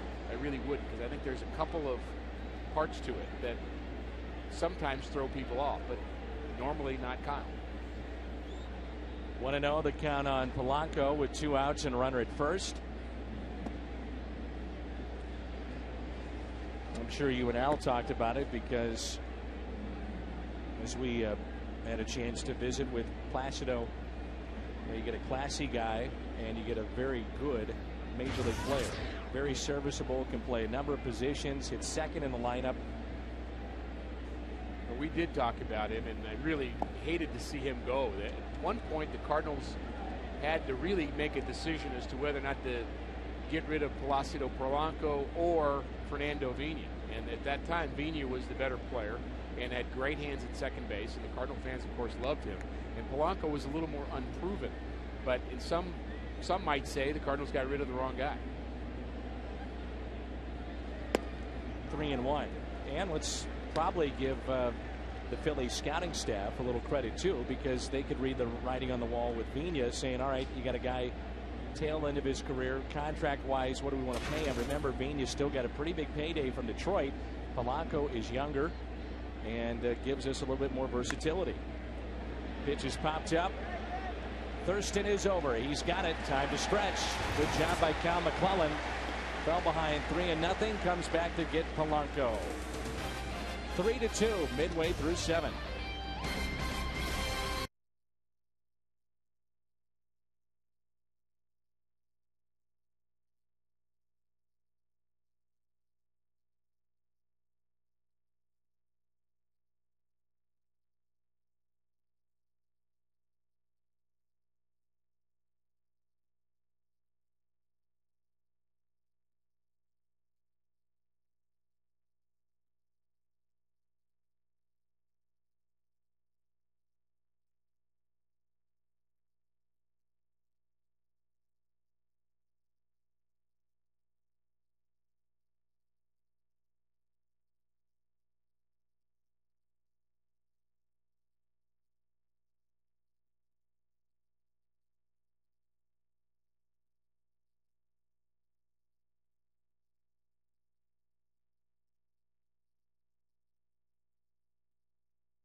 Copyrighted telecast is presented by the authority of the St. Louis Cardinals and may not be reproduced or retransmitted in any form, and the accounts and descriptions of this game may not be disseminated without the express written consent of the St. Louis Cardinals.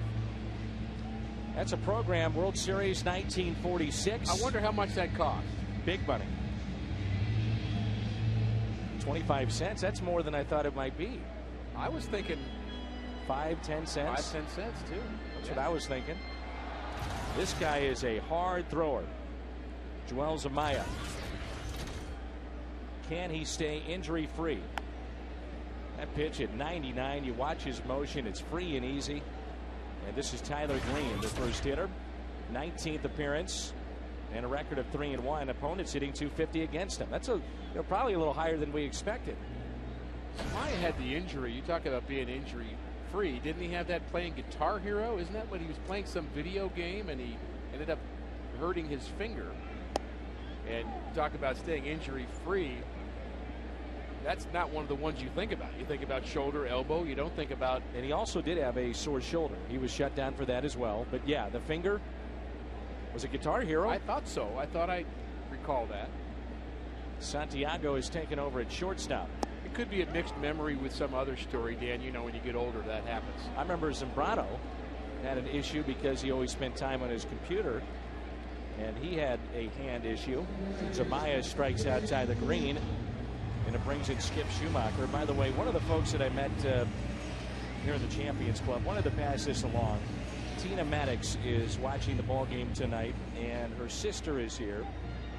And they had a preemie baby, a twin that was 5 months old that passed away on Monday. And I want to just send our thoughts and prayers. Addie Stickle and Mom Tina is watching here tonight.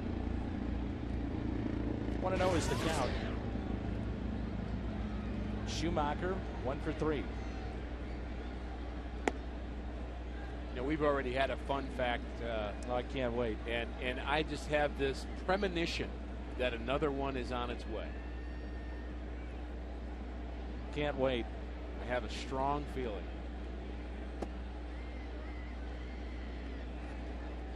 That pitch hit 100 on our gun. That was not the temperature, was it? That would be how hard this guy is throwing. He can bring it. When you watch him, it just looks effortless.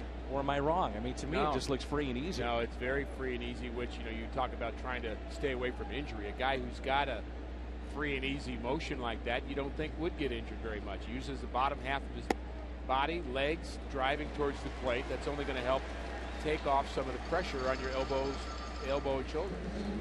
Ricky, take over. Oh, I knew we had one. Oh, there it is, Dan. Our second baseball fun fact. Harry Truman once threw out 2, not 1, but 2 ceremonial first pitches. He threw one left-handed, one right, and that was the way to show off that he was ambidextrous. That is a baseball fun fact. Are you kidding me?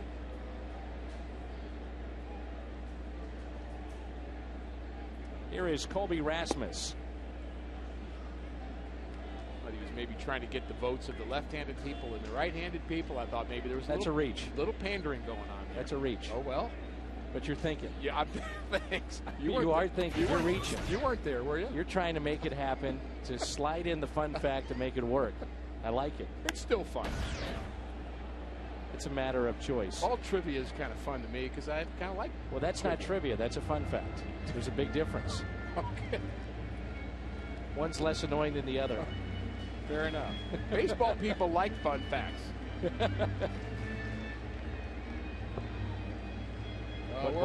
We're having fun in the Champions Club, aren't we? We're not actually in the Champions Club, are we? We are outside it. We're definitely not, because you are sweating through your FSN Midwest official jersey. But I do have a sweatband on. you never thought going to the booth that your sweatband would come in play. I've been using it a lot. Oh, yeah. 2-1 here on Colby Rasmus.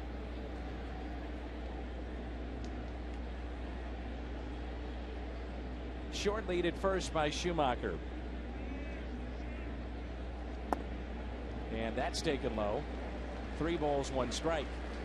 Rasmus with his triple and single has his average up to 267, 7 home runs, and he's driven in 26. Al was saying earlier in his mind, Colby's got to play every day. Agreed? I agree. until he proves he shouldn't be.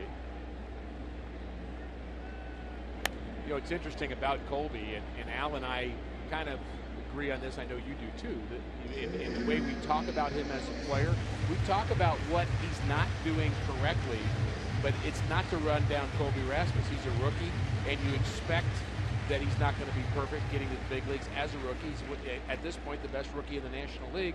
I'm glad we have him. But we're trying to point out the next level for him because he's got the ability to get to that next level. There's a lot of players in the big leagues that are topped out. He's not one of them.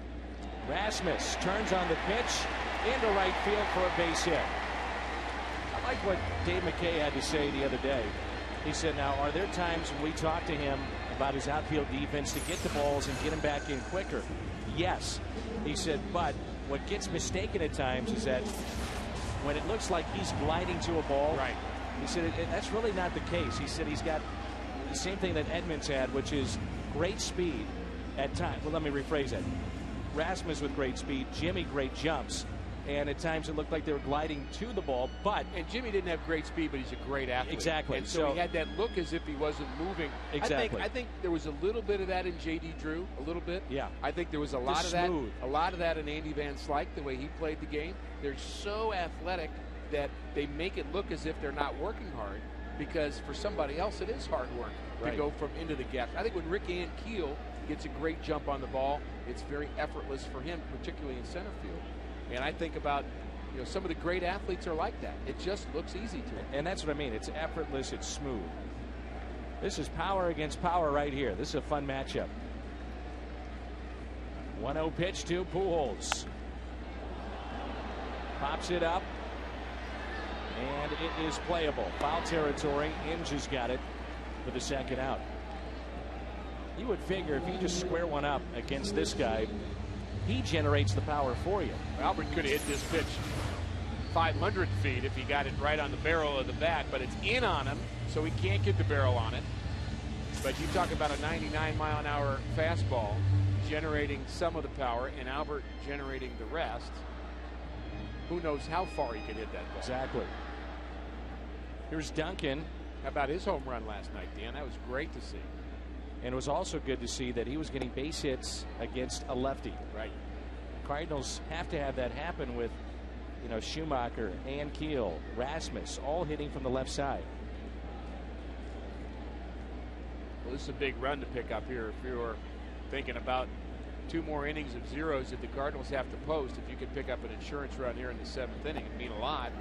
And that pitch by Zumaya to Pujols, very big pitch in this game from the Tigers' point of view. And now facing Chris Duncan, he has a chance to close out this inning, and Duncan can turn it around with 1 pitch.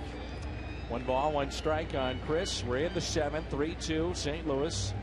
2 outs and 2 on.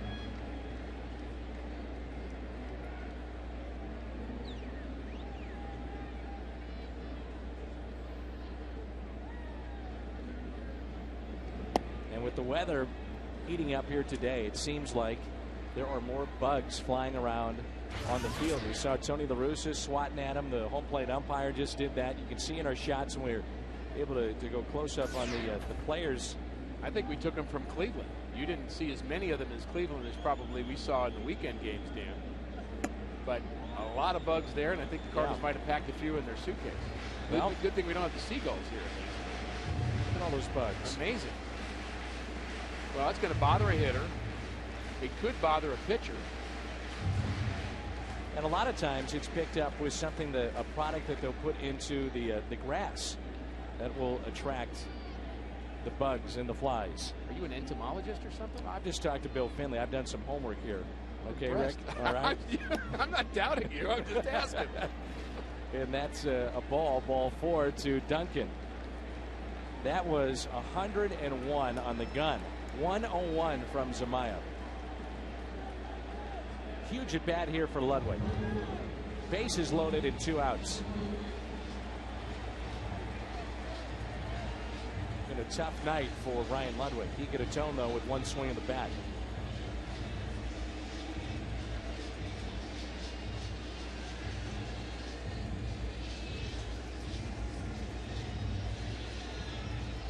Out to visit, making sure he's all right. Next telecast, we're on the air tomorrow. Joel Pinheiro getting that start for St. Louis, and we'll come your way at 6:30. Should remind folks that the Sunday game, normally on Channel 5 and KSDK, is a Fox Sports Midwest game this Sunday. Fox Saturday game of the week, and Friday night in Kansas City. We'll have it on Fox Sports Midwest as well. 2 outs, bases loaded. First pitch to Ludwig. Boy, wouldn't it be something if he could get a hold of one of these 100-mile-an-hour fastballs. Ludwig is a good fastball hitter normally, but since he's come back, Dan, it seems as if he's been a bit late, especially early on. First few at-bats, his timing was a little bit late. So would this be a bad matchup for him here? Under normal circumstances, no. But right now it is, and especially if Zumaya gets the ball up in the zone. Ludwig more of a low ball hitter. If Zumaya throws 100-mile-an-hour belt high, it's going to be tough to catch up to, as it was there. Yeah, 101, check swing, hit out of play. Now he finds himself in the hole, no balls and 2 strikes. Ludwig's one of those rare low ball hitters from the right side. You just think of a left-handed hitter more typically likes the ball down, but Ludwig handles that low pitch very well.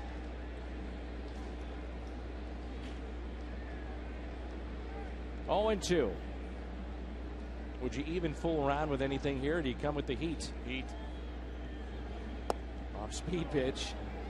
If you're throwing 101, and he's got a little movement with it too, it'd be tough to go away from that pitch. Well, you don't want to throw it for a strike, that's for sure. That's 83. You're almost doing him a favor. And again, being a good below ball hitter means you're pretty good at hitting the breaking ball too, because you're looking down. I think he was just wasting it. Here's a 1-2. Check swing. Did he go? No, he's got a life. Boy, that was close. 2-2. I think that call is one of the toughest calls in the game, is the check swing. I think it's evolved to mean different things to different people, umpires. Does his hands go too far? Does the bat head go through the zone? I'd say yes. And I'm glad they asked Chris Guccione and not me. 2-2. I might have lied, though. Didn't chase. 101 on the gun. So you fool around with the slider. Exactly. And yeah, the last one was pretty nasty, the second pitch, but it's ball 2. Ludwig doesn't go. Fastball high. Now, fans in this at bat.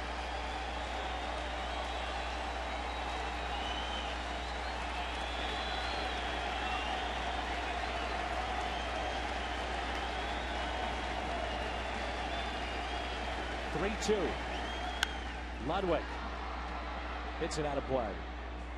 101 again on the gun.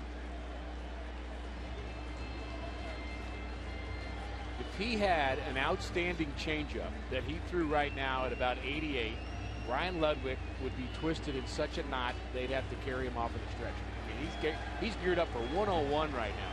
If Zumaya, I'm not saying he should throw it, but that was what was so good about Gagne in his heyday. He had that outstanding changeup, but I guarantee you Ludwig's looking fastball here. But again, you got him 0-2. You got a guy that has struck out 3 times. If I'm throwing 101, like you said, put it up in the zone. But it's 101, 3-2.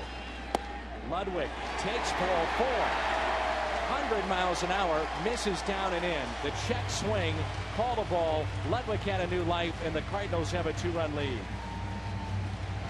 Well, that's a huge run for the Cardinals here in the 7th inning as Ludwig drives in a run with a bases loaded walk. Here's a pitch by pitch. Starts him out with a breaking ball, 81 miles an hour. Then he goes with the heat, 101. Then he throws the slider again after he had him 0-2. Misses again. Count goes to 2-2. Misses way up. Ludwig pounds one off, 101. And then Zumaya misses low for the RBI for Ludwig. Now this is a matchup.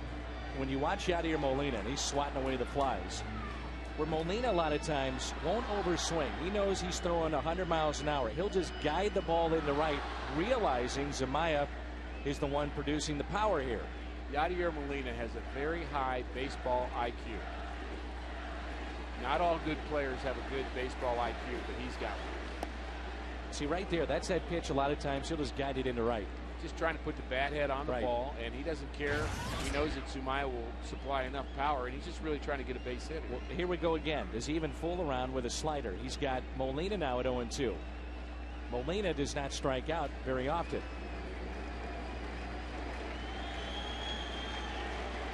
Bases loaded, 4-2 St. Louis. The 0-2 pitch. Hit it to right, but right at the first baseman, Cabrera. Bases loaded walk for Ludwig, picks up the RBI after 7. The world champions of 06, the Cardinals lead it 4-2.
Event.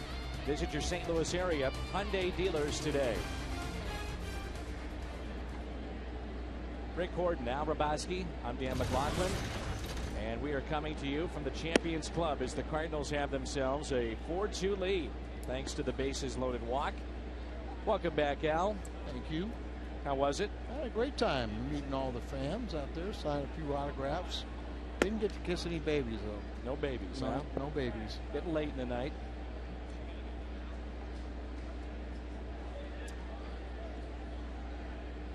(2-0) on the slugger Cabrera. On the inside corner, 2-1. Huge at bat, Ricky, to see that bases loaded walk. Now you have a little bit of a cushion, and it's a 4-2. Well, that's huge for the Cardinals, no doubt about it. You have to really give some credit to Ryan Ludwig for battling a guy throwing 100 miles an hour. I mean, that's not simple to do with bugs flying in your face, and Zumaya didn't miss by that much, and to have the kind of the vision to see that that pitch was going to be down and in was pretty impressive for Ludwig.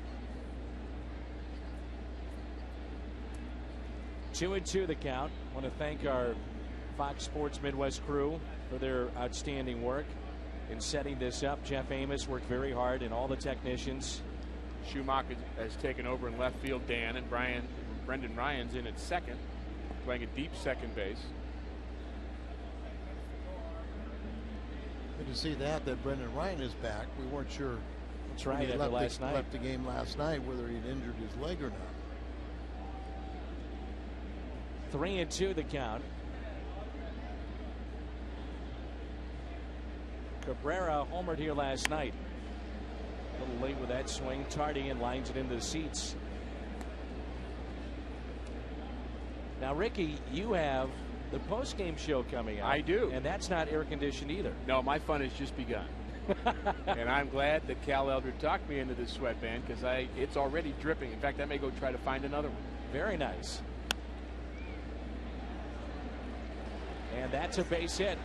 Cabrera rounding first. He'll wind up with a double. So a key non-strike call on Ludwig with the bases loaded, which would have been the third strike in the at-bat. And it comes back to help the Cardinals as he would pick up the bases loaded walk. Cabrera knew he had a double as he rounded first. He's such a good player, Dan. Such a good young player. Like to have him. A lot of teams would. Yeah. Would you like to pay him? No. You got one superstar in Pujols. You got to worry about that one first. That's the problem. It's always the problem, Al, isn't it? Well, I was just talking to a fan, and he said, "Oh, we could trade Boggs for Beltran." I said, "Okay." Wade Boggs, or No, I think it was Mitchell. all right. And I said, "You know how much he's making?" He's talking Carlos Beltran. Yeah, and I said he's making a little more than Pujols is making. Everybody's very good at spending Mr. DeWitt's money.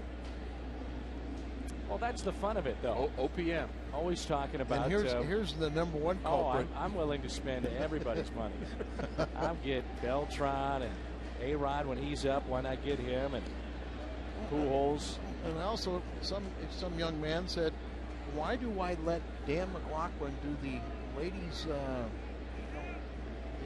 Wait, where are you going with this? No. It was basketball. His work. It was his assignment. But we actually have some folks from the Missouri Valley Conference. Yeah, but it was you did the Missouri Valley Ladies Championships Conference, and all of a sudden I didn't realize it was my decision to let you do it or not. Well, you've had such a say and really helped me along over the years. It's backhanded by Pujols. McClellan steps on the bat. All those years, Al. If I could have had you as my agent, my goodness. Amazing you're still on the air. My goodness.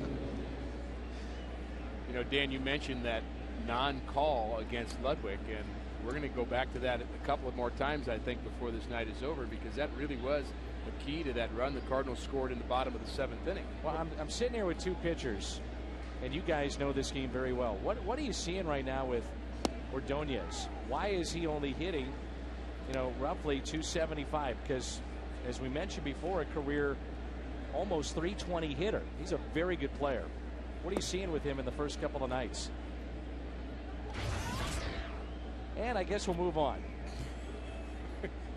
I'm thinking I haven't seen really anything different in him. He just doesn't really seem to have any power at bats, Dan. I mean, it's hard to imagine a swing like that coming up with a home run, although it does end up as an RBI. Picks up the RBI, cuts the lead to 4-3 here in the 8th inning with now 2 outs as Cabrera scores the 3rd run for Detroit. Like you said, he's hit 317 last year, 382 in his career against the Cardinals, and just drops a bad head down and in, gets a little fly ball, and all you need is one approximately 300 feet, and that'll score most people from third. It's a good thing we did get that. And I was entertaining the fans and with the fans, so I didn't really see how close the 2-2 pitch was to Ludwig, and then the 3-2 pitch looked awful close also. The 3-2 is probably a ball, but the one that we're talking about that was probably one that the umpires will review later on and think they probably missed it is he probably swung at the pitch in the dirt, and I think that was the 1-2 pitch. Not to make excuses, but it is so easy to see that slow down on a check swing, and well, it's a hard call. It's very difficult. That's a base hit in the left. Schumacher comes up firing quickly back into second base and holds him to a single. Luxury for Tony La Russa, fellas, is that Skip Schumacher can go from second base to the outfield, and he possesses a gun out there in left field. Strong throwing arm, and so he can stop this from being, in many cases, would be a sure double, and stop that runner at first base. He did other things really well with that, Al, the way he circled it and got his body moving towards second base and actually charged the ball hard, and not a lot of outfielders, Al, have we seen do that lately. We watched the Cleveland Indians play for a couple of days, and they were like they were outfielders playing in a beer softball league. I mean, they had no sense of going to the ball, of charging balls. I mean, it's just sloppy defensive play. I think just a compliment to the Cardinal minor league coaches to make people understand that there is two aspects to the game. A lot of people only concentrate on the offense, but you can be a complete player playing defense too. Laird is 0 for 3, has 2 home runs on the year. Here it comes again. If you missed it, the Ludwig check swing. I did. You'll see it now, Al. Oh yeah. And from that replay, it almost always looks like you go around. And it's a very tough call for the umpires, and I'm sure they asked for help on that one, but Ludwig got away with one, and it proved to be what is now the difference of the game, the base loaded walk. See everybody being annoyed at this point by the Bugs. They're really, I would almost say, distracted by them. Why don't we bring the Seagulls here? Right. The Seagulls in Cleveland for fans I'm a fan of fireworks, so I get double my pleasure. The fans that might have missed the game in Cleveland, actually before the Cardinals got there, a game-winning hit was actually affected by a ball that hit a Seagull in short, shallow center field. That was against Kansas City. Thurston is over and makes the catch. 1-run lead for St. Louis.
Prime cut. Yadier Molina earlier tonight with our Hardy's prime cut of the game. Home run back in the second inning, I would assume, right here. Later on had a solid single. Bobby C coming on here, 27th appearance. He's got 1 loss. He's 12 holds, 4.50 ERA. Bobby C was one of those high bonus babies, as they had a clause that nobody really ever put into effect, but you had to establish contact with these guys within a 2-week period or something like that. The drafting club failed to do so, and there were 3 players, I think, 3 or 4. They all went to the expansion teams and got like $10 million each. Bobby C was something at high schools. You know, Matt White was one.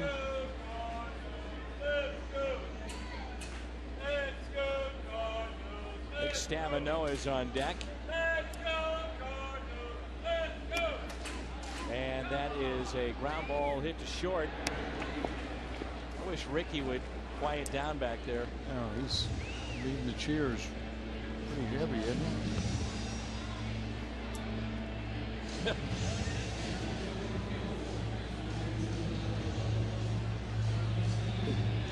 So Tony's going to go to the bench and pull out Stavanoa, who's been pretty effective coming off the bench on late inning heroics.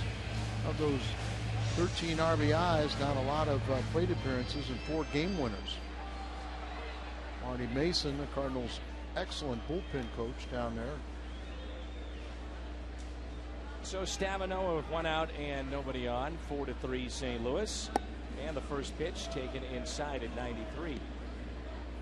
Zamaya, boy, he can bring it. He was hitting consistently triple digits. 3 or 4 times he hit 101 on the gun. No. 1-0 pitch to Stavinoa. Popped up. Foul territory, playable. Now it's in fair territory, and Polanco makes the catch. Quickly, 2 outs. I want to thank Ricky Hort for helping us out here tonight. That was a lot of fun. Really has been fun, and meeting some of the Cardinal fans. And a couple with their son that live in North Carolina.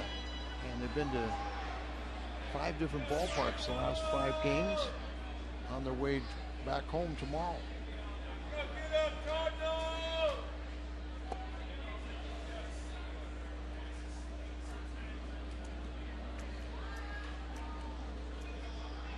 How come Ricky doesn't talk that loud when he's on the air? Back there cheerleading behind us now. Well, he's getting the fans going. That's great to see him do Oh, that. yeah. And this has popped up, so this should send us to the 9th inning. 4-3. Cardinals on top. Franklin coming in.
Todd Wellemeyer, 5 1/3, 6 hits, 2 earned runs, couple of walks, 5 strikeouts here tonight.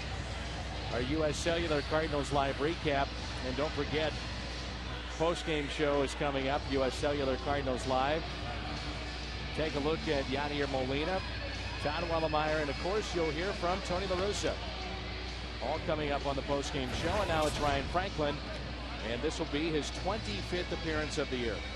So the 15 saves and 16 opportunities. Just the problem has been lately not many save opportunities. And opponents are batting 189 against him. So there's Khalil Green, who worked out today with the club. Ankiel and Wainwright. Oh, hopefully Khalil is getting closer to rejoining the ball club. So here we go, 9th inning. Don Kelly will lead it off. Remember, he was in that leadoff spot in their lineup last night. Tonight, Curtis Granderson, and that move paid off for Jim Leland. Granderson on base 4 times.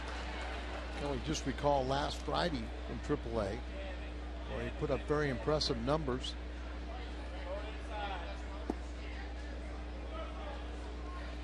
One ball, 1 strike.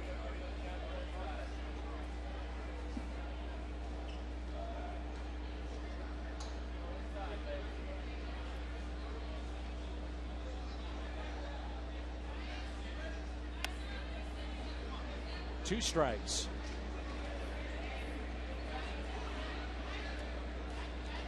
Franklin has been very good in this spot. Doesn't look over his shoulder. He knows that he is the guy here in 2009. He's 2 saves away from his total of a year ago, but I was kind of filling in for Jason Isringhausen, who, by the way, is out for the year now. Tommy John surgery if he elects to have it. 1-2 pitch. Really, Al, I don't know if you saw the replay of that game, but Isringhausen threw a pitch and went to the backstop and looked nasty. You know, he knew right away that he was hurt. He called out the training staff, and Joe Madden came out right away. So now they're missing Isringhausen and Percival. Right. And they started thinking they were getting healthy. 1-2 pitch. Backhanded by Albert. Flips to Franklin for the first out. That all-important first out. It really is, Dan. When you get that first out, you know, you can give up a base hit and a walk or some combination and keep them from scoring just by retiring the first batter. Allow that first batter to get on, then things really, you know, kind of snowball on you.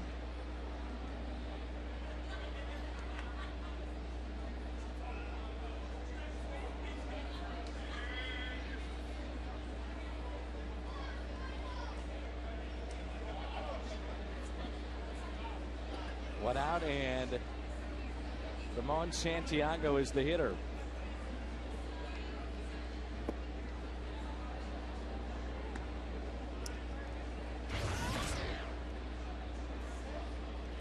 Santiago with 4 home runs this year.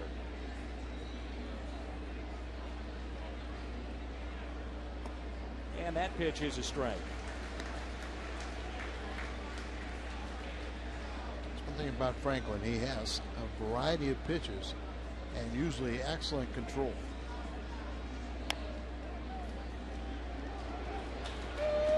Two outs. Let's turn to tonight's Budweiser Player of the Game. Budweiser, the great American lager. And we'll go with the Cardinal catcher again, Yadier Molina. 3 for 4 and a home run back in the 2nd inning. Albert was telling me, when you talk about Yadier Molina, it gets overlooked so much, the job that he does with his pitching staff. We talk about it, but we take for granted just how good he is with the staff. And that's a very demanding position for Tony La Russa and Dave Duncan. They put so much emphasis on their catcher and so much responsibility. And you cannot just show up at the ballpark and be a catcher for Tony's teams.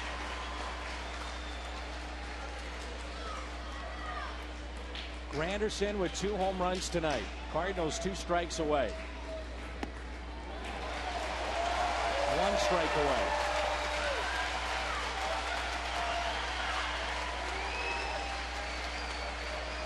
Stop Granderson, you win the ball game.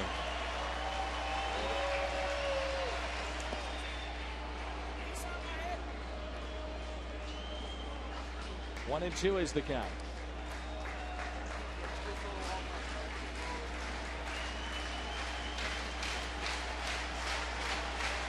See if it's not the splitter.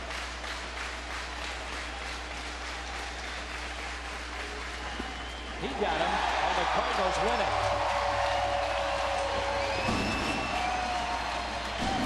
4-3 the final tonight.